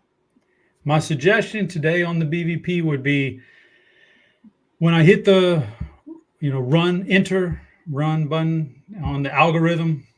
Yeah, it takes a long time, I'm sure. By the way, I've upgraded more recently to the AI model of the BVP algorithm, and today it just didn't spit anything out. There's just nothing really worthy of suggesting for BVP. So I'm only a slave to the model, the algorithm, the AI, and it says nothing good. It says nothing good, man. Can't mess with it, Mitch Haniger, 2 homers and 6. Who might have questioned the model? I'm just throwing it out there. Mitch Haniger has hit 2 homers and 6 at bats versus John Gray. He definitely gets docked for only 6 at bats. It's incredible how you guys want to go small sample size at bats, and then you want to throw it back in the AI's face that he's got 2 homers and 6 at bats. It's not. No, I was just much like you. You're making a suggestion. I'm just giving information. I'm not saying what you should do with it. I'm just letting the people know, and free will. They can do whatever they want. My model has noted what you said, and when the AI comes for us all and takes over, you're probably going to be one of the first ones they come after, Dean. But I was asking you if you have total recall knockers. One of these days, you're going to give out 3 guys to homer on the same team. They're going to make that work. I suppose that's the reference what's going on there. But yeah, is there a third Yankee you want to throw in there, or maybe we'll save that for another day? I am not prepared at this moment to do a third Yankee, but the total recall knockers, interesting bit. Maybe we do that in the future, but tonight we're sticking with normal knockers here, American knockers. Squirrel, who's going to homer for the people? Who's Squirrel's nuts? So I got a couple of Coors Field homers, but they're off the board. So Ilarius Montero for the Rockies, and I'm going to go with Kyle Higashioka for the Padres. Late replacement catcher just never fails, Coors Field. Nobody was thinking about him all day long. They had Campusano in there and Higashioka, the former Yankee. Cam the man wants to know, single entry, do you prefer Schmidt or Lopez? I mean, I might play them both, which I probably shouldn't do because that's what everybody else is going to do. Squirrel, you have a thought on that? Schmidt and Lopez for single entry? We know the good stuff, quote unquote good stuff, the best stuff is going to get pushed up ownership wise. So the entire field essentially is going to be playing Wait, hold on. Lopez. I'm thinking of, is Ronaldo. Lopez supposed to be Joe Ryan? No, I Who's think it's the Lopez? same Ronaldo Lopez. Oh, geez. Yeah, I'm getting confused at Minnesota. My bad. That's on me. Okay, yeah. Okay, so Lopez or Schmitz. I was thinking, I get confused what day it is. Yesterday was Pablo Lopez Day. Today is Joe Ryan Day. Who do you prefer amongst Schmitz or Lopez? Well, I think you can play them both for single entry, and I think that would get you different in DraftKings because I think so many people are going to be playing Joe Ryan. So I think it's a fine pairing. If I'm trying to choose between them, say on FanDuel, I think I'd probably go with Clark Schmidt. Just catching up here with chat. Let's see. Another person named Devin is very upset. Who made these rankings? And collard greens way better than peppers. So yeah, there's some dispute amongst the Devins out there. We got Crunch Time coming. Devin, just let me know when Crunch Time's coming in. I think they're knocking on the door about 5 minutes. Oh yeah, they're here. Oh, well, there you go. And there's a cat there over your shoulder. Oh, and there's there's Gus. Back. He's ready to go back in his cage. So It's feeding time over here. You got something to show off, Squirrel? I feel like everybody's just like picking up something. I don't really have anything to show off. I got Mr. Predicto. I don't know if that's exciting or not. It's not alive or anything. But all right, let's hit the button and seamlessly segue to Crunch Time.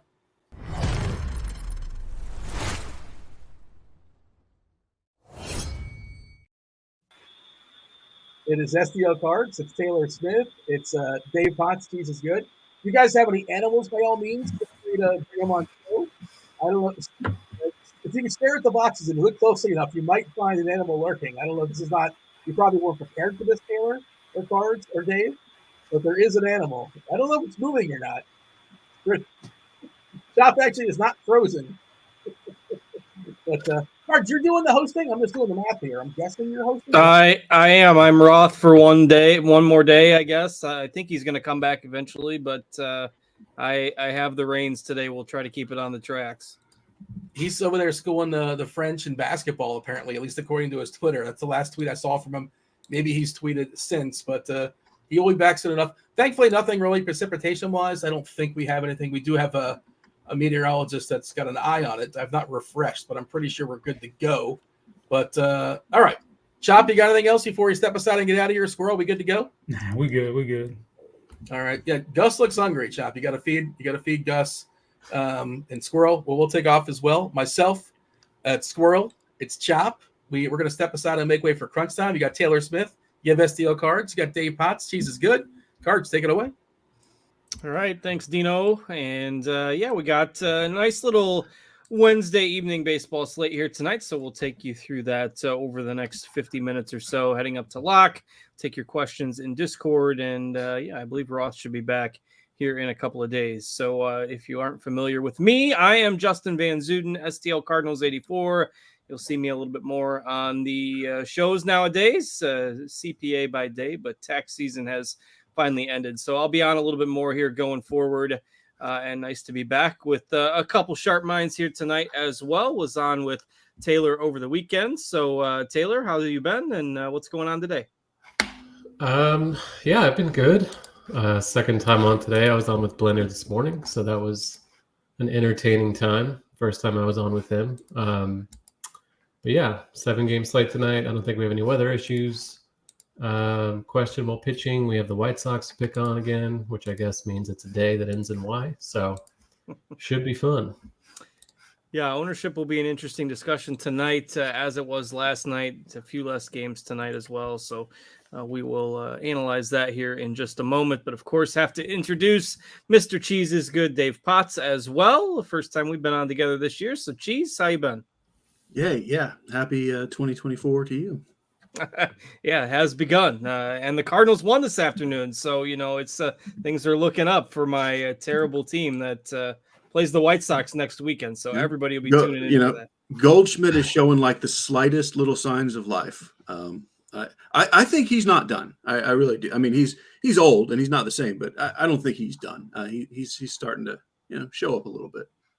Yeah, it's not going to matter. I mean, the team is terrible, but I'm just saying. My son informed me before the show that he's back up over 200, so everybody's going to watch out, and that he hit 192 in April, the year he won MVP. So he's kind of been a slow starter over the years, but in any case, hopefully they can beat the White Sox next weekend, or else it's going to be that's the real test. It's a real do test. You belong in the league. Yeah. The White Sox at home next weekend. But we got a few days before we get there. And we've got 7 games on the docket tonight. So I'm playing the Roth roll, which means I have to go through the weather. And there is no weather. So I can consider my job done for the night and log off. So see, Roth's job is pretty easy. Not he sure makes why. It seem so hard. That was that was fantastic. I mean, I just checked out all the forecasts, and there's nothing but sunshine. So I'm not sure, why his job is so difficult. But we'll call it an adequate replacement here for a day, and we don't have to worry about the weather. Does look like maybe there's some impacts here coming up this weekend, so I'm sure he will come back to some fun. But let's go ahead and kickstart it with an overview of this slate. Again, 7 games. We've got a Coors game tonight. We've got the White Sox and Twins again tonight after the Pablo Lopez chalk failed last night, but the Twins still won the game. And we've got Wrigley tonight, not as much wind, helpful wind as there was yesterday. And we do have the Braves at home again tonight as well. So it should be an interesting slate. Cheese, if you want a general overview, or you can dive into pitching if you want to. Yeah, I think we'll just dive into pitching. I mean, because the main chalk of the slate is just with the one pitcher. I think we do have some chalk on the hitting side, but I mean, the big first decision point is if you want to eat the Joe Ryan chalk. He's expensive, but we don't really have outside of Spencer Arrighetti, who we'll talk about. There aren't really cheap pitchers. It's like the cheap pitchers are kind of like mid-tier price. So I don't feel like you're not really saving that much not to play Ryan. What I want to like, the way I'm looking at it is, all I've heard people say is you gotta find a reason to fade Joe Ryan because it's baseball and things can happen. And so I think enough people are going to fade him that I'm still just going to play him. I think we're just overthinking things as usual. He's not like guaranteed to score the most points. It's baseball, but like last night they had a guy pitching who was probably injured, and he still scored 11 points against this nonsense team. I just don't know why we're bothering to overthink it on this slate. You are welcome to. I understand it's baseball. You do what you got to do. I'm just playing Joe Ryan. As far as an SP2 on DraftKings, ideally you would spend up over 8K. Although that does leave you in kind of a dicey spot with some bats. Like it locks you out of a lot of builds. But essentially Clark Schmidt, Ronaldo Lopez, Garrett Crochet, and maybe John Gray are all, and Bryce Miller as well, if you want to get even sneakier. Like all those guys are still really closely bunched to me. I think Schmidt is the borderline chalk at SP2. And I like Crochet a little bit better, and I like Lopez ever so slightly better. So I've just kind of flipped their ownership. So I'm going Crochet, Lopez, and then Schmidt, and then Gray kind of a distant next. But I guess where it gets really interesting is in this Wrigley game. It's pitcher-friendly weather. The Cubs put another good hitter on the IL, so they're a little watered down. The Arrighetti is supposed to be okay. Like he was a strikeout pitcher in Double-A, which I don't know if I care about because he wasn't really a strikeout pitcher at Triple-A, and the walks were terrible. And the walks were kind of terrible early on. I think he's just not good yet. I ended up playing him some because he's 6,500, and that's what allows you to get whatever you want. And you can kind of accidentally backdoor yourself into a useful game at 6,500. But I do prefer Tyon if you have the extra 1,000. But for the most part, I'm just spending up at pitcher and finding some cheaper bats and just, playing, Verdugo instead of Judge or Jared Kelenic instead of Acuna, which none of that's exciting, but I'd rather punt that one extra batting spot and get good pitching. Yeah, Taylor, how are you handling Joe Ryan in different formats tonight, and what do you like at pitcher? Yeah, I don't see a lot of need to overthink it.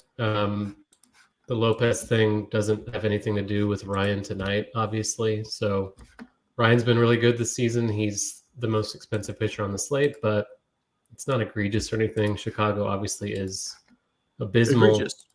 Go ahead and use the word again. Yeah, might as well. So I'll be a little over the field, I think. Not like locking him or anything, just because there are enough alternatives, especially in the mid-range, that I don't mind. I think Crochet looks really good too. The strikeout stuff's there so far. He's had a home run issue, but this Twins lineup is a little watered down. It's not the most powerful group they can run out there. They are also an extremely high strikeout team, so I'm inclined to do that. Zach Geloff got scratched, which makes Schmidt look a little bit better, I think. Overall, he's still going to be quite popular. No qualms with that, really. He's not expensive either. I'm really not going far below 8K. Like Arrighetti, I have a little bit of, but not a ton. I'm just not a huge believer just yet. John Gray, I think, especially on FanDuel, John Gray is 7.5. I think you can go all the way down to him in tournaments just because beyond Joe Ryan, that's kind of a jumbled mess of the same guys, essentially. So I don't think Gray's a terrible play. Seattle, another team with quite a few strikeouts in the lineup, typically. No Cal Raleigh tonight, so that's one big lefty bat they're also missing. So I will be getting to quite a bit of John Gray, which feels quite awful, honestly, but it's not like I have a ton of faith in an unproven guy like Crochet, Schmidt. Reynaldo Lopez is not cheap, especially on FanDuel. So, yeah, pretty condensed pool on the pitching side. I don't think you have to go too overboard. I think fading Ryan is just the definition of getting too cute. Yeah, we've got him, it looks like, pretty close to 50% projected ownership. And if you are on the A's, Toro has replaced Geloff in the lineup tonight. For anybody that, if you happen to be making some Oakland stacks, just make sure you get that switch made. All right. Any other thoughts on pitching? Cheese, you got anything else at pitcher that we haven't talked about already? I sure don't. All right. So we'll go ahead and move on to the bats. And even though we've got, one top end pitcher that everyone's going to be trying to play, there is also some high end offense that we might want to play tonight. You've got the Braves, you've got the Padres and Coors. A couple other teams projected for around 5 runs. So, Taylor, what do you think about your favorite stacks tonight? Yeah, San Diego against Block/Rockies bullpen, obviously the top by quite a wide margin. I have no issues with that at all at Coors Field.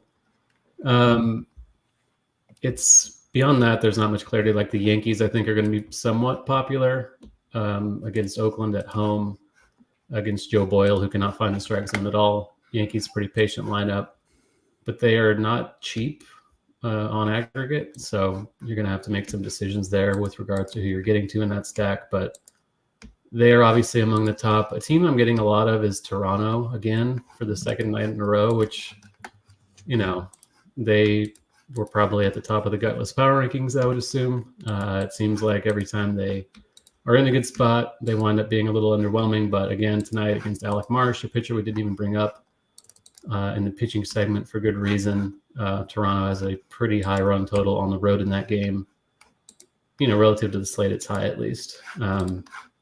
Don't mind looking to them. They have decent value in the lineup tonight too. And in general on DK, it's kind of an underpriced team, like Bichette 4.4, Springer at 4.1, Varsho at 3.5. It's just pretty easy to get to them with expensive pitching. So I'll be doing that tonight. Another high-end pitcher we didn't really mention was who's the guy for Seattle whose name I'm blanking on right now? Bryce Miller, yeah. I don't think really anyone's going to be on Texas tonight. Miller's not going to be that owned, so it's not a huge leverage thing going against the field, but it's a good offense. They're going to be somewhat contrarian compared to teams like Atlanta and New York, I think, at the top. Miller is a fly ball guy who's kind of completely dependent on the ball staying in the ballpark. It has so far this season, but the barrel rate's still over 10%. So Texas is just a pretty talented lineup top to bottom. So that's a team I'm probably going to be over the field on tonight. All right, Cheese, what do you think about stacks? And then you can lead us into catcher if you like. Sure. I guess San Diego's the chalk. But I think it's going to be more spread out than we think. My favorite team by far is the Yankees. And there's a lot of ways to stack them if you just leave at least one, but maybe two of the big outfielders out of your stack. But like Boyle gives out so many free passes, like there's just going to be base runners all over the place. So I don't mind like the bottom of the order there. Pretty much everything is viable. But the other team I'm probably trying to get above the field on is the Rockies. It doesn't seem like a good idea to throw a knuckleball and or a 90-mile-an-hour fastball in Coors. So give me some Colorado. So going into catcher, losing Cal Raleigh was a bummer because he was like my favorite play on the whole slate. I'm now playing mostly Danny Jansen as a one-off or someone in my stack, which is usually like Austin Wells, Elias Diaz. But as far as just a little too cheap with power, I like Jansen a lot.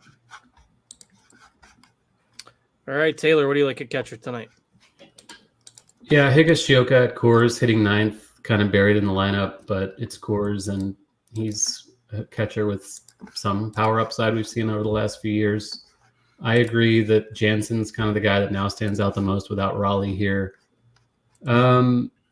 Otherwise, yeah, it's kind of just a catcher in your stack. Jonah Heim, I mentioned the Rangers. I'll be on. He's one of the least terrible hitting catchers on the slate, I guess you could say. Don't mind that. Ryan Jeffers for Minnesota, if you're going against Crochet, decent righty power bat for them. Sal Perez, Uriel Rodriguez going for Toronto. He's kind of unproven. Only 2 starts under his belt to this point. I don't think Kansas City's a bad stack at all tonight. So Sal Perez hitting toward the top of that lineup is always on my radar. And yeah, Mitch Garver, just because he's another decent hitting catcher. No Raleigh, so he's probably the guy you want, especially if you're stacking Seattle. And since Taylor mentioned so many names, I just want to reiterate, catcher's really a good position this year. Like on a 7-game slate, we can go 10 catchers deep that are completely viable plays. It's just wild to see, even on these smaller slates. Yeah, it's like the corner infield spots have undergone a transformation to be 2 of the lesser positions, and the other spots have elevated. It's really strange, kind of how that transformation has taken place this year. But all right, let's go ahead and move to first base. Taylor, I'll keep it with you. Who do you like at first tonight? Yeah, we've talked about first and third being kind of watered down relative to previous years, and this slate's no different, really. Cronenworth for San Diego hitting third should be the chalkiest play, I would think. Even, Block is a lefty, Cronenworth's a lefty, but we're not expecting Block to pitch particularly deep into the game. Vlad Jr., 4-6 on DK. I'm getting to him quite a bit once again. I don't mind Ryan Noda as a value leading off for Oakland. Clark Schmidt, kind of just a guy against lefties. Noda, at least last year, showed something as far as power goes. Certainly a park upgrade to the lefties at Yankee Stadium tonight. And Rio, fairly affordable. His best days maybe in the rearview mirror, but part of your Yankee stack, one of the cheaper plays hitting 5th for them. Don't mind that at all. All right, Cheese, what do you like at first tonight? It's definitely a place to spend down. I mean, I want a little bit of Matt Olson, but it's just not the priority place to use that salary. I'm fine with Vlad, but I don't really end up with much of him at all either. I'm going mostly down below 4K on DraftKings and below 3K on FanDuel. I like Aluris Montero, probably the best. Anthony Rizzo. You can go really cheap on DraftKings with Vogelbach or Noda. And that's my main group of guys. All right. Don't forget, if you have questions, we will get to those in the last 10 minutes or so of the show. We will take questions first from the Discord chat, and you can get into the Discord as long as you're a RotoGrinders member. You don't have to be a premium subscriber. So get in rotogrinders.com/Discord, and we are in the live stream chat channel here during the show. And also, just a reminder, there's never been a better time to sign up for RotoGrinders Premium. We've still got NBA, NHL playoffs going on. Golf season is in full swing. You've got MMA, and then, of course, MLB, which you're here watching tonight. We've got a premium option for whatever you are looking for. You can get a 6-month combo subscription at an exclusive price of $469.99. That is a savings of $250 over buying 6 individual months of combo premium. And you can also get your first month of premium for $40 off for a limited time. So if you want a trial run before you dip your toes in, you can also get a 3-day pass for $19.99. We've got links in the description of the video on the YouTube channel if you want more information on that. And then, of course, hit the thumbs up button while you're at it. So, all right, let's go ahead and move it on over to second base now. Cheese, what do you like at second tonight? It's noticeable that on FanDuel there are 4 Padres that you can play at second. It's going to be really disappointing if a ground ball gets through at second there with all 4 of them standing there. I actually prefer Cronenworth at first if you're doing a Padres stack, and then probably put Kim or Xander at second. I prefer Kim. I also like Ryan McMahon being second base eligible on FanDuel. So it's a totally different position between the sites with the positional eligibility. Jorge Polanco and Gleyber Torres are the salary savers on FanDuel that I like. Polanco's not really cheap on DK, but both he and Torres are just over 4K. So I'm getting to them more than Bogarts. Like, I just don't have that extra little money to get up there. And I also have uncomfortably much Kevin Biggio on DK. All right, Taylor, what do you got at second tonight? I was going to say verbatim that about Biggio too. I have far too much of him and don't love it, but he's 3-1 and, Toronto looks decent enough. If you're paying up, Bogart should be the chalk. I don't think anyone's really getting to Semien or Altuve as a result. If they're going to be 5-ish% owned, that's enough reason to consider them as tournament options, kind of flipping the build a bit. Maybe Adam Frazier if you're punting, but I do prefer Biggio there. This isn't the deepest position on this slate, so Bogarts, Biggio, Semien are kind of the guys I'm building around, it looks like, tonight. And somebody in Discord did ask if Frazier has a high pinch hit risk. The Blue Jays have 2 lefties in their bullpen, so you could see a late game pinch hit scenario there with Frazier. Certainly he's not a guy you absolutely have to roster, but there might be a little pinch hit risk there. He is 2,800 on DraftKings, which is some people if you're playing Joe Ryan and you're trying to play some expensive bats, you are probably going to need to punt somewhere along the line. So he's in that 2K mix on DraftKings. All right, Taylor, I'll stick with you. What do you like at third tonight? Yeah, on DraftKings, there is a punt, Addison Barger in the Toronto lineup. He's 2K flat, third base, shortstop eligible. You're probably playing him at third just because shortstop actually has guys we want to play that are more expensive. Don't mind Ryan McMahon as another spin for Colorado. Good spot for them against Matt Waldron at home. Eggy Rosario should be popular as the cheapie for San Diego at 3-1 on DK. Kansas City's in a decent spot, I think, against Rodriguez. I mentioned Sal Perez there. Michael Garcia leading off for them.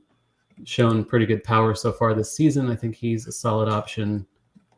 And I suppose Josh Smith for Texas isn't the worst salary saver. Or obviously, if you're paying all the way up for Austin Riley, if you're stacking Atlanta, he's probably the top overall play at the position. But I'm likely saving a little bit more here with someone like Rosario or Barger, I mentioned. All right, Cheese, what do you got at third? Yeah, I feel similar. Like if you just for some reason have salary sitting around, like sure, play Riley or McMahon. But I am prioritizing spending at pitcher instead, which leaves me with more Oswaldo Cabrera. I mentioned I like the Yankee stacks, but going lower in the order for salary. I'm also doing a little Josh Rojas on DK. And I would be willing to play a little Abraham Toro now that he's been swapped into the lineup. That's it. He's hitting 6th, I believe. in the new A's lineup that came out a few minutes ago. So again, if you're just joining, Zach Geloff got scratched tonight, so make sure you are getting those swaps in if you happen to have any A's stacks or just have him in any lineups in general. So, all right, let's go ahead and flip it on over to shortstop. Cheese, what do you like at shortstop tonight? I love that this is a day where you can get Corey Seager and Bobby Witt at low ownership. I think that's just a thing that anytime you have that option, that's what you should do. Particularly Seager on FanDuel stands out. But these guys are just really great at baseball. And I know Taylor mentioned the Bryce Miller thing. Like, Bryce Miller is really good. But he should give up some left-handed homers. So it's really the right spot to, even if you're not stacking, just play a one-off Seager. I certainly don't mind Ha-Seong Kim or Tovar in the Coors game, or Bo Bichette or Anthony Volpe. Like, they're all kind of bunched together and they're all fine. But compared to first and third, like, I would rather spend up here and get to Seager or Witt. Maybe go down to Barger on DK or JP Crawford kind of in the mid-tier. Yeah, plenty of options at this position despite the shorter slate, and you're going to see ownership kind of spread out for that reason. Looks like if I used our latest update on DraftKings, nobody over about 17% at the position, so plenty of different options. Taylor, what do you like the best at short tonight?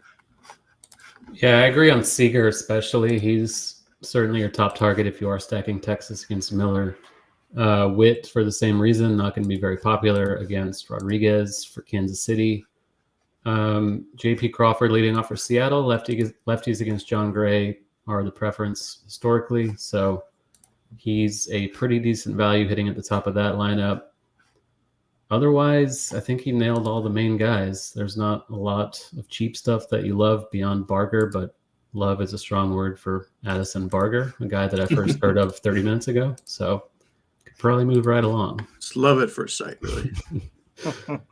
Hey, that's how things work in the fantasy baseball world. You're relevant till you're not, and then you can suddenly be relevant at a moment's notice, particularly if you're 2K on DraftKings. So that's how player like that becomes 17% owned at 2K. All right, we're going to get to outfield, and then we're going to have plenty of time for questions, shorter slates, so it has gone a little bit quicker. Also, since Roth's role is so easy, we didn't have to spend a whole lot of time dissecting weather. We did get one weather question in the Discord chat, so I guess I'm going to have to work. But it says, with the weather terrible in the Houston versus Chicago game, should we still see some runs in that game? So just as a preface, the weather's not horrible. I mean, I live about an hour and a half from Chicago, and it's beautiful today. It's not like we're getting rain or anything like that. It's just not the favorable wind blowing out at Wrigley that we had last night. But it's, less than 10 mile an hour wind-ish. Kind of blowing in from left. So just not the most favorable hitting conditions. And it's going to obviously get a little bit chillier as the night goes on. So obviously could still see some runs, but you're not going to see those teams kind of at the top of the stack rankings compared to where they were last night. So, all right. Go ahead, fire your questions in. We will get to those here. And again, we got plenty of time, so don't be shy. Fire them into the live stream chat in the Discord, and if we run out of questions in there, I will hop on over to the YouTube and take some questions from there as well. All right, Taylor, I will let you start with who you like in the outfield tonight. Yeah, pretty much everybody. This is where the good stuff is. This and shortstop, I guess, and pitching tonight. Tatis, top overall option at Coors. You're going to feel good about him regardless of whether you're stacking San Diego. Don't mind him as a one-off, even if he is quite chalky. Dalton Varsho and George Springer. I mentioned the Blue Jays on DK in particular are pretty underpriced, hitting in the heart of the lineup. Varsho's hitting fourth, Springer leading off. Jurickson Profar has been hitting cleanup for the Padres this week with Machado out. Platoon advantage. Well, obviously he's a switch hitter. He always has a platoon advantage, but hitting from the right side against block and whoever comes in from the bullpen. Jackson Merrill, lefty, for San Diego. Decent speed upside there too. Zokar's cheap, just as a part of your stack. Probably wouldn't play him as a one-off by himself because he will be pretty popular, it looks like. Adolis Garcia, Evan Carter against Bryce Miller. Garcia not hitting from the preferred side, but he is Adolis Garcia. Don't hate that. Julio Rodriguez, if you're paying all the way up as a part of your Seattle stack, looks good. Let's see, Leody Taveras, kind of a cheaper ranger you can consider there at 3-1, batting 9th. And that kind of does it. I don't hate an Oakland stack, so maybe Seth Brown, Lawrence Butler, Brent Rooker, Brown and Rooker hitting 5th and 4th respectively. Decent power bats for the A's that I'm getting to a little bit tonight. All right, Cheese, what do you like in the outfield tonight? Yeah, I agree with the original statement that pretty much everybody. And because I like pretty much everybody, that kind of goes back to what I was saying at pitching. Feel free to list them all individually if you like. I might just read the list. Like, I prefer to spend up at pitching and get a couple cheaper outfielders. Like, I would love to play Soto, Judge, and Tatis, or Acuna, Alvarez, and Rodriguez. Like, whatever. This is all fantastic. But I'm not playing much of those expensive guys. Like, I would play Tatis in cash, and I like Soto and Judge in tournaments the best. But, like, the 4K range on DraftKings or the 3K range on FanDuel is just a little too loaded. Varsho, Stanton, Profar, going down. He mentioned the Oakland bats. I have a lot of Seth Brown and Lawrence Butler. I don't think you need to be stacking to do that. You can just play them.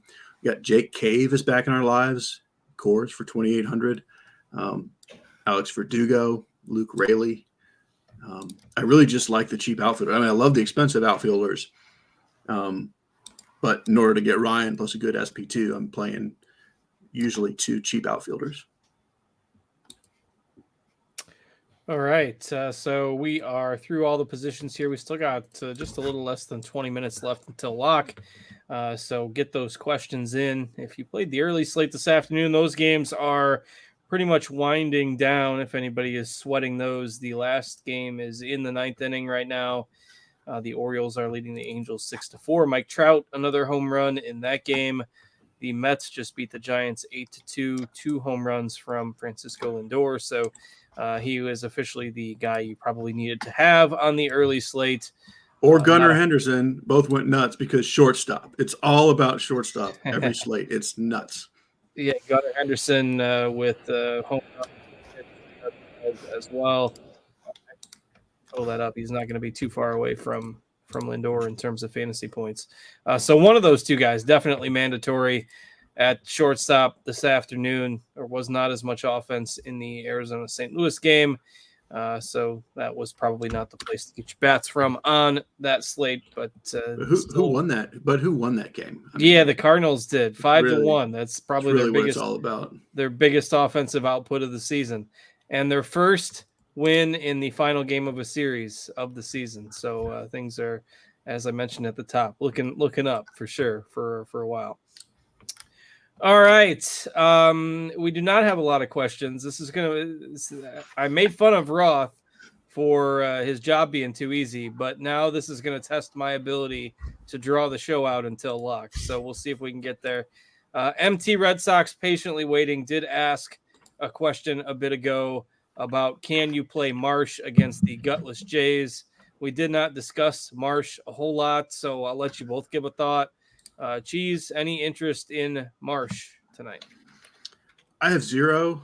I mean, you can because in that tier you're playing like Arrighetti or Taillon, which are not great either.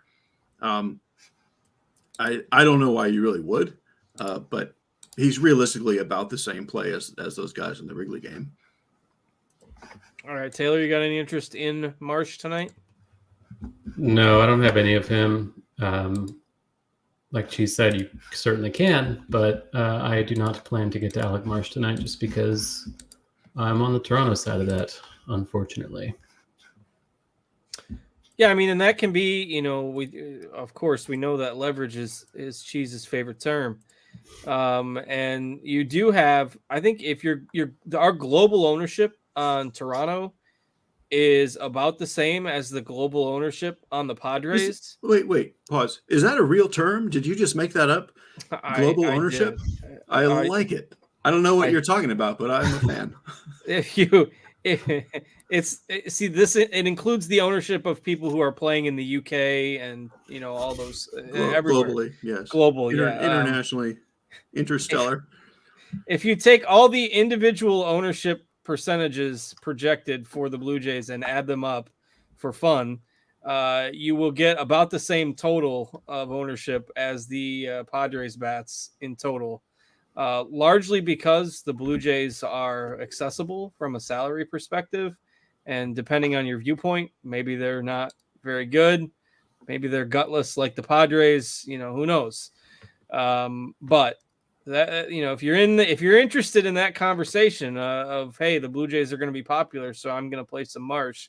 There is at least that argument that you can make if leverage is more of your thing than it is Cheese's thing. So. Just throwing that out there. You don't have to like it much for it to be more of your thing than my thing. Just above the bottom bar. If you've even ever said the word out loud, it's now your thing. I just hit it about 3 times in 2 minutes. So I guess I'm not advocating one way or the other. Just interjecting because I have time to do so. All right. BJ Adam, DK Cash, top SP2. I'll let you both answer that one too. Cheese, who you got? In cash, I would probably go with Schmidt. All right, Taylor, you like Schmidt too or somebody else? Yeah, Schmidt's probably the guy. I don't think Gray is the wrong answer either, but Schmidt's probably a little safer. And Cheese, I would presume that if somebody's asking that same question in tournaments, that is where you prefer either Crochet or somebody else. Yeah, I have Crochet as my preferred, followed by Lopez. Maybe Crochet can actually get a win tonight. We'll see if the White Sox can get their 4th win of the season. Probably not, but that was a tough one to lose last night. Like, wow. They're the 5 fans. Could you imagine if Hawk Harrelson good. Was still calling games for the Sox? Probably be more watchable if that was the case. He would certainly be interjecting his viewpoints, but yeah, they'd definitely be more watchable than they are right now, and their farm system isn't that great either. So, pour one out for the White Sox fans. We'll see if they can turn it around at some point, or if they end up relocating. That news has kind of been bantered about as well.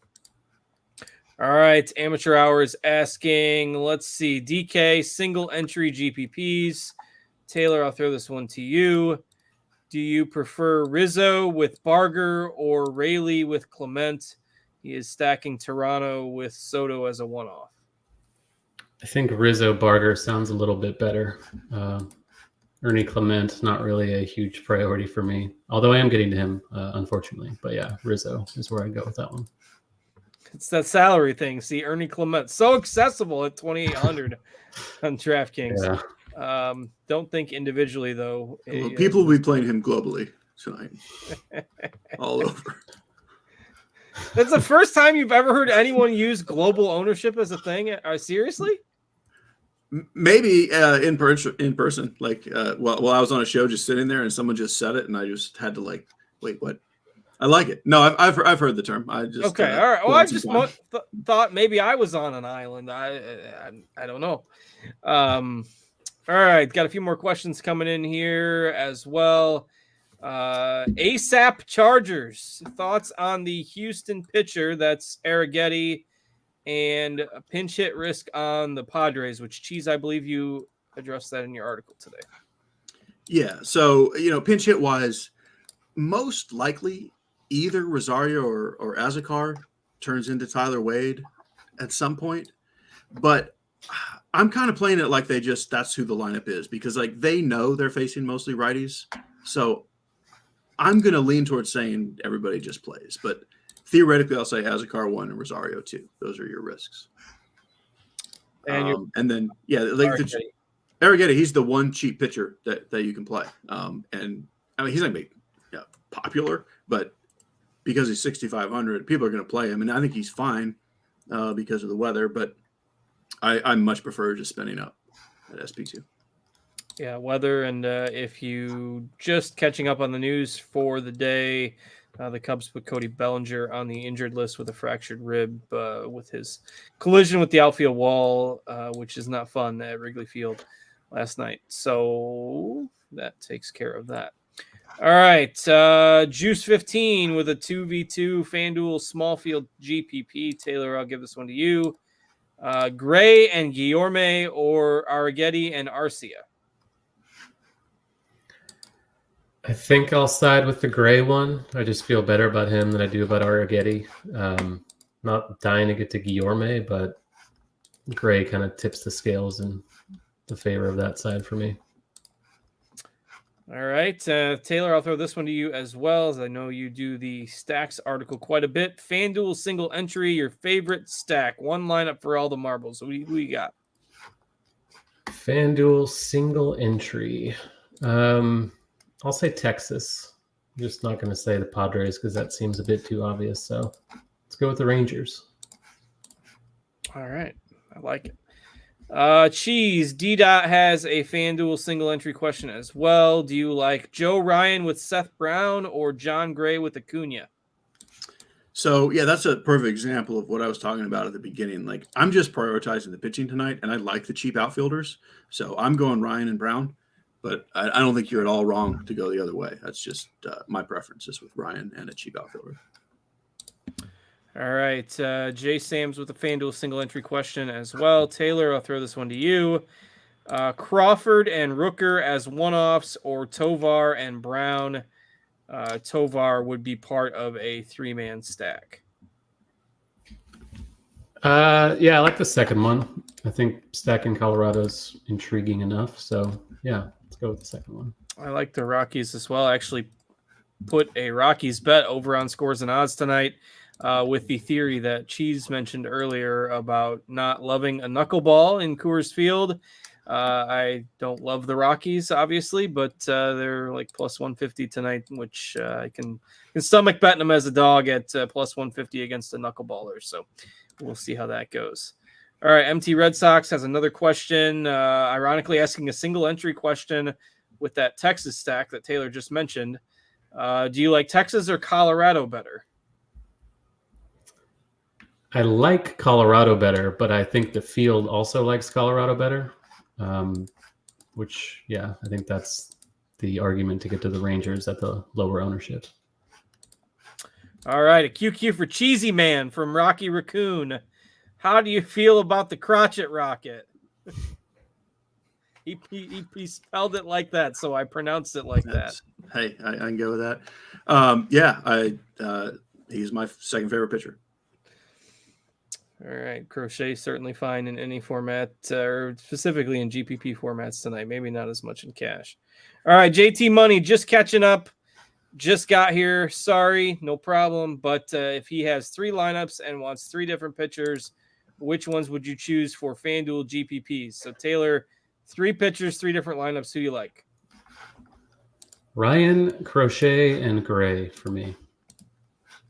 All right. The Pharaoh has a FanDuel cash question for Cheese. I presume it's one of these three: Stanton, Guerrero, or Bichette. Yeah, all interesting and all too cheap. I lean to Stanton. All right. Let's see. Large field GPP. I presume this is DraftKings. Shortstop 3,600 and under.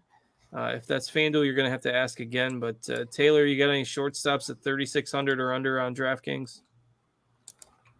Let's take a look. Yikes. I guess it would probably why they're asking.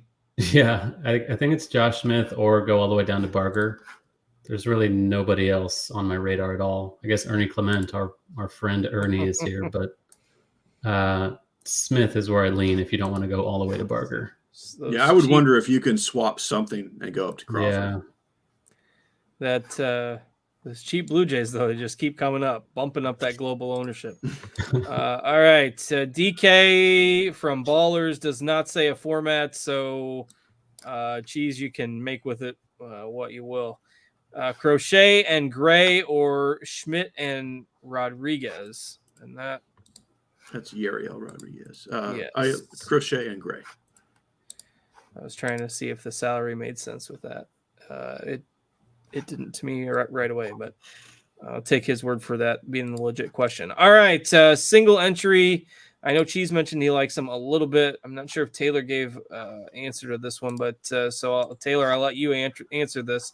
Any interest in Tyon in a DK single entry? No, I think single entry might be a bit too thin. Just other pitchers I feel better about. Houston, not a very high strikeout offense. Tyon, not a very high strikeout pitcher. So I'm not sure how much upside you have there. All right.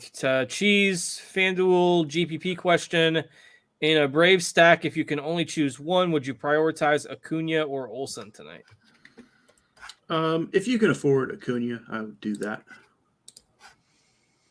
All right, gonna flip over and see if we've got some in the YouTube chat.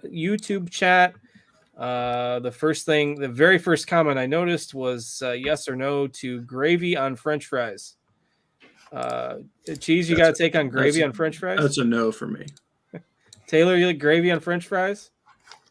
I don't think I've ever tried it, so it would be a little wrong of me to write it off. Yeah, that's probably why I'm still alive today, so I'll say no. All right, let's see. Jason Garnett in the YouTube chat. Is Alex Bregman a dead play these days? Cheese, is Alex Bregman as dead as Paul Goldschmidt? I think he's not someone you want to play outside of a stack. And is he cheap on FanDuel? Yeah, he's been cheap on FanDuel all year. Yeah.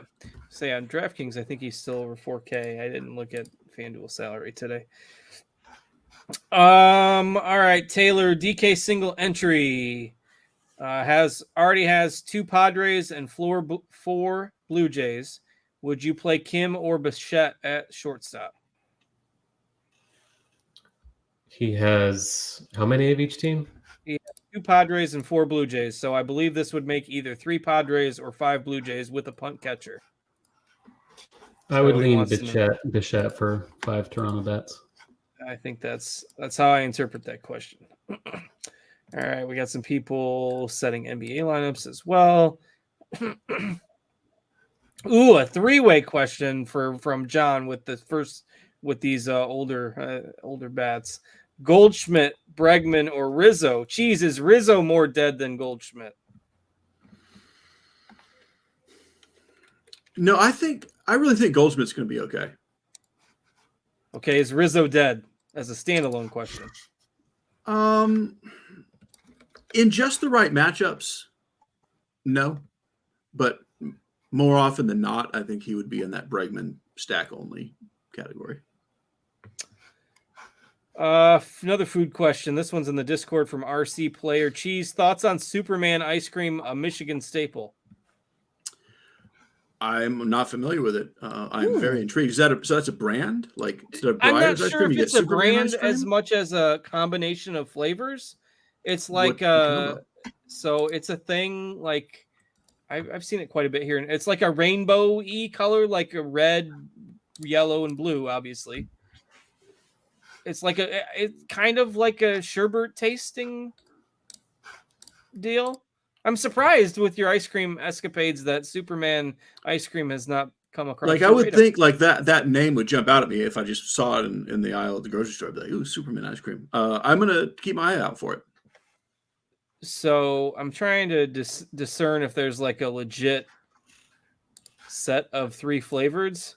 3 ice cream flavors, boldly colored in shades of blue, red, and yellow. A bit like primary colored Neapolitan, with each color representing a different flavor. But some say it's citrus with a hint of vanilla. Others swear it's more fruity with hint of raspberry and lemon. That's what I would say. Fruity, then the red tastes like raspberry, and the yellow tastes like lemon, and the blue tastes like weird. That's my take on Superman ice cream. I wonder where that name came from for that. What's that? Wonder where the name came from. That's kind of like you'd expect something quite impressive from Superman ice cream. It's not like you'd think it would be mostly red and blue, maybe. Yeah, also that. Yeah, and that's kind of it is. Or it could fly. I don't know. Maybe can. And now they're talking about whether Superman ice cream is good with gravy, and the show's officially gone off the rails. So it is 7:04. So I have successfully drug the show out to lock. I do not see any lineup changes.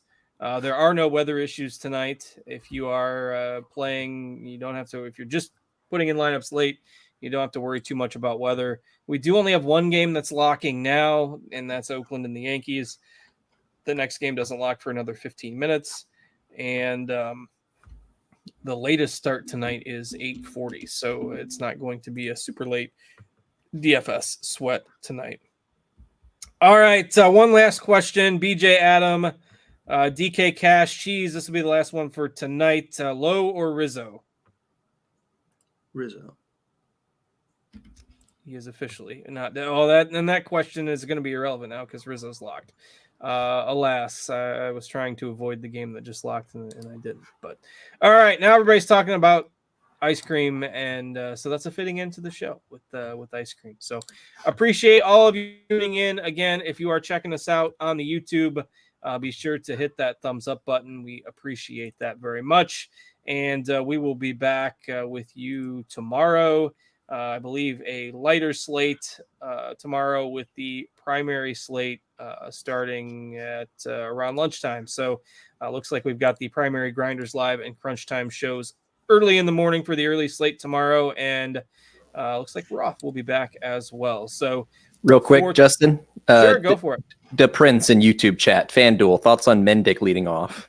All right, Mendick leading off. Any interest in some leverage White Sox bats? Taylor, what do you got? No, I do not have interest in Mendick tonight. Cheese? 0. The White Sox, they are bad, but they are trying to move Mendick into the leadoff spot. So, Devin, Roth's job is too easy. It is. I mean, I was astounded at how quickly you got through the weather. Yeah, the weather, the things you had to go through.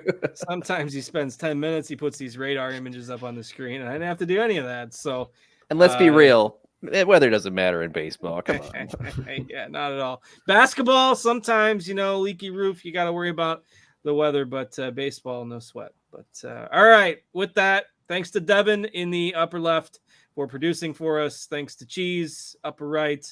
Thanks to Taylor, lower left. And then you have me, Justin, lower right. It's been a pleasure being with you tonight, and we are going to go ahead and sign off. Good luck with all your contests. Check out our golf content as well over at RotoGrinders. All that's up for the team event this week. That locks tomorrow morning. Fun little event in the middle of the golf season. So with that, we're out of here. We'll see you all tomorrow. Have a good evening, everybody.